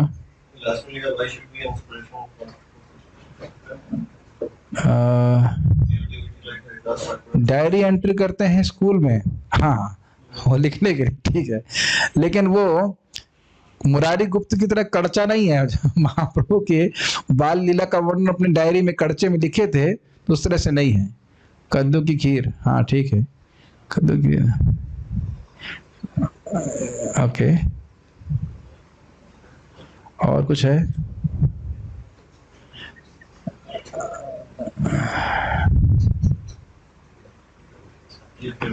अच्छा प्रश्न है। हरिदास ठाकुर जी जैसे महान शुद्ध भक्त हैं जो बहुत प्रेम से भगवान का नाम उच्चारण करते हैं, तो हमारा लालसा क्या होनी चाहिए, क्या होना चाहिए? कोई इस प्रश्न का उत्तर कठिन है। यही लालसा होनी चाहिए कि भगवान कब वो दिन आएगा कि हम पूरा रात भूल जाएंगे, पूरा दिन भूल जाएंगे हरि नाम करते हुए। रात भूलना है इसमें तो कोई दिक्कत है नहीं, रोज रात में सोते हैं, याद रहता है रात कब बीत गई। क्यों भाई, अलार्म बजता है तो कोसते ना, किस गधे ने अलार्म लगाया है, क्यों बजाइए, कौन गधा है? हम खुद ही है, और कौन है? बोलते हैं ना, मन में आता है ना, किस बेवकूफ ने अलार्म बजाया, 3 बज रहे अलार्म बज रहा है, ये उठने का समय होता है। कुछ मन तुम्हारा ऐसे बोलता है। फिर उसके बाद हमें याद आता है कि नहीं भाई, हमको सुबह ब्रह्म मुहूर्त में उठना चाहिए। तपो दिव्यम पुत्र का ये न सत्वम शुद्धि तस्मात् धर्म सौख्यम तो नंदन। जब तपस्या करो, भगवान ऋषिदेव कहते, तो हम लोग उठ जाते हैं। कब वो दिन, जिस दिन वो दिन आ गया उस दिन मजा आ जाएगा। Why 16? Why not 16,000? सब ये भगवत प्रेम, और ये सब देखिए भगवत प्रेम बढ़ाने वाले ही सब साधन है। इन भक्तों का स्मरण करने से हमारा हृदय की अविद्या नष्ट होती है, भगवान में प्रेम बढ़ता है। ये लालसा भी होना कि इस प्रकार से नम्र भाव से हरि नाम करूं, ये कहाँ आता है किसी बद्ध जीव के हृदय में? बताइए, नहीं आता ना। ये तो श्रवण करते हैं तो हमारे दिल में आता है, कहाँ मैं अहंकार से भरा हुआ निकृष्ट जंतु, कीड़ा, और इतने महान भक्त अपने आप को कुछ भी नहीं मानते हैं। मेरे अंदर कितना अहंकार भरा है, तो कम से कम भावना तो आएगी ना कि मैं अहंकार से युक्त हूँ। तो इच्छा आएगी कि मैं कभी तो ऐसा दिन आए जब मैं हरदास ठाकुर जी के पच्चीनों में चलकर निरपराधिक रूप से भगवान का नाम उच्चारण करूं। ये बहुत अच्छी भावना है, इसके द्वारा हमारी भक्ति, इसे निराशा नहीं होती है, एक लालसा है कि हम काश इस प्रकार से बड़ी नम्रता से, बड़ी प्रेम से भगवान का नाम उच्चारण कर सकें। घबराइए मत, आपकी पिटाई नहीं होगी इतनी परीक्षा नहीं ली जाएगी जितना हरदास ठाकुर जी की ली जाती है, और ली जाएगी तो फिर उसके योग्य होंगे आप, घबराना मत। ओके, हम यहाँ रुकते हैं। हम फिर, हाँ कुछ पूछ रहे थे आपको माइक। हाँ, एक बहुत सुंदर लीला बता रहे हैं, एक डिवोटी, बहुत सुंदर है, बहुत ही सुंदर है। मुरारी गुप्त एक बार भाव में थे और चावल, कच्चे चावल ही ऐसे फेंकना शुरू कर दिया, और महाप्रभु का पेट खराब हो गया, क्योंकि ये तो वैद्य हैं। तो अगले दिन आए महाप्रभु, कहते हैं कि भाई मेरा पेट खराब हो गया। तो कैसे खराब हो गया? कहते हैं अब चावल तुम फेंकोगे और तुम जो हाथ से देते हो मुझे ग्रहण ही करना पड़ता है, तो पके भी नहीं थे, तुमने ग्रहण की तो पेट खराब हो गया।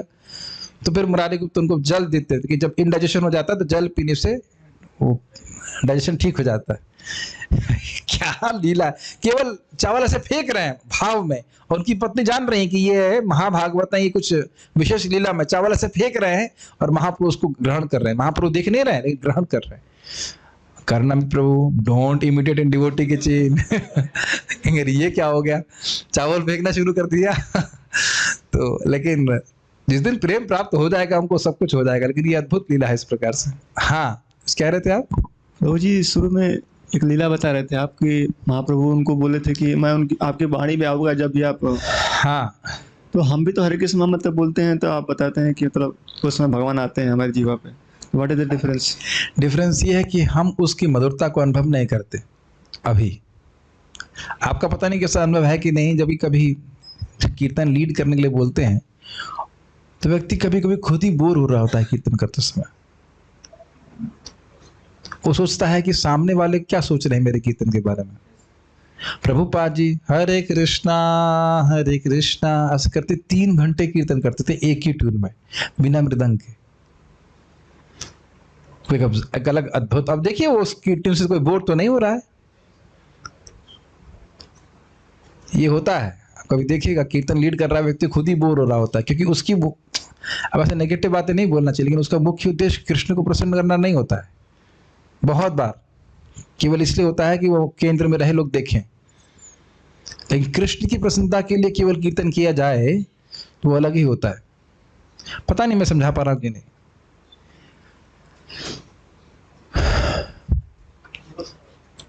कृष्ण अपने मधुरता का प्रकाशन भक्त के, जब हृदय में भक्ति होती तब वो करते हैं।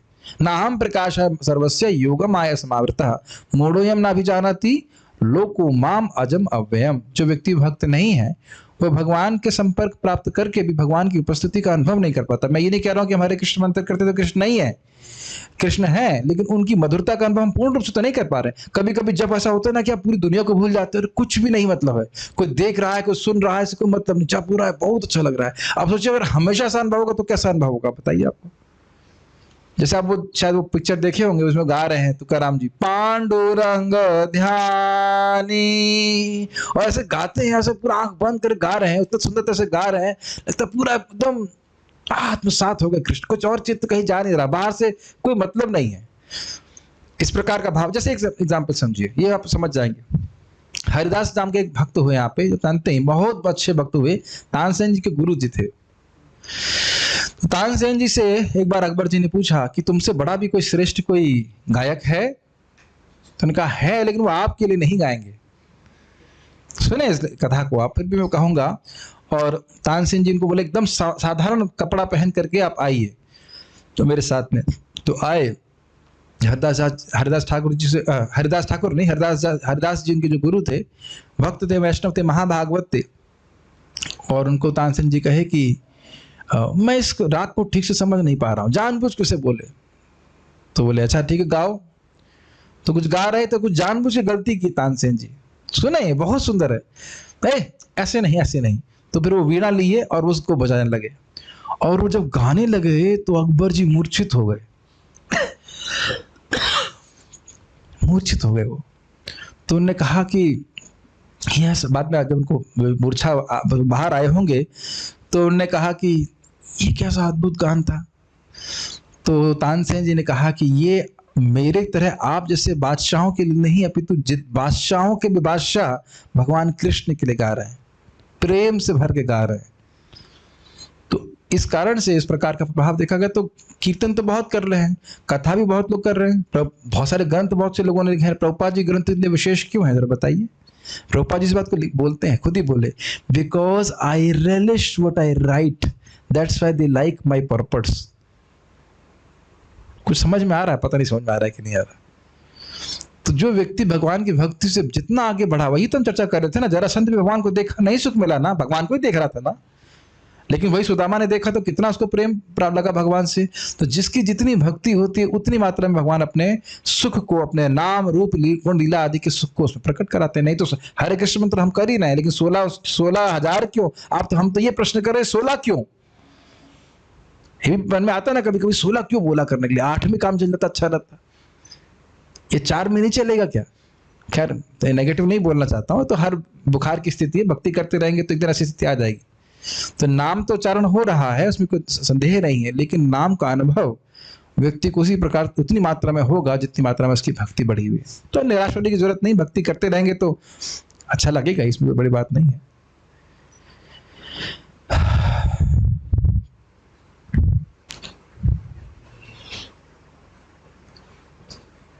ओके, तो बहुत बहुत धन्यवाद।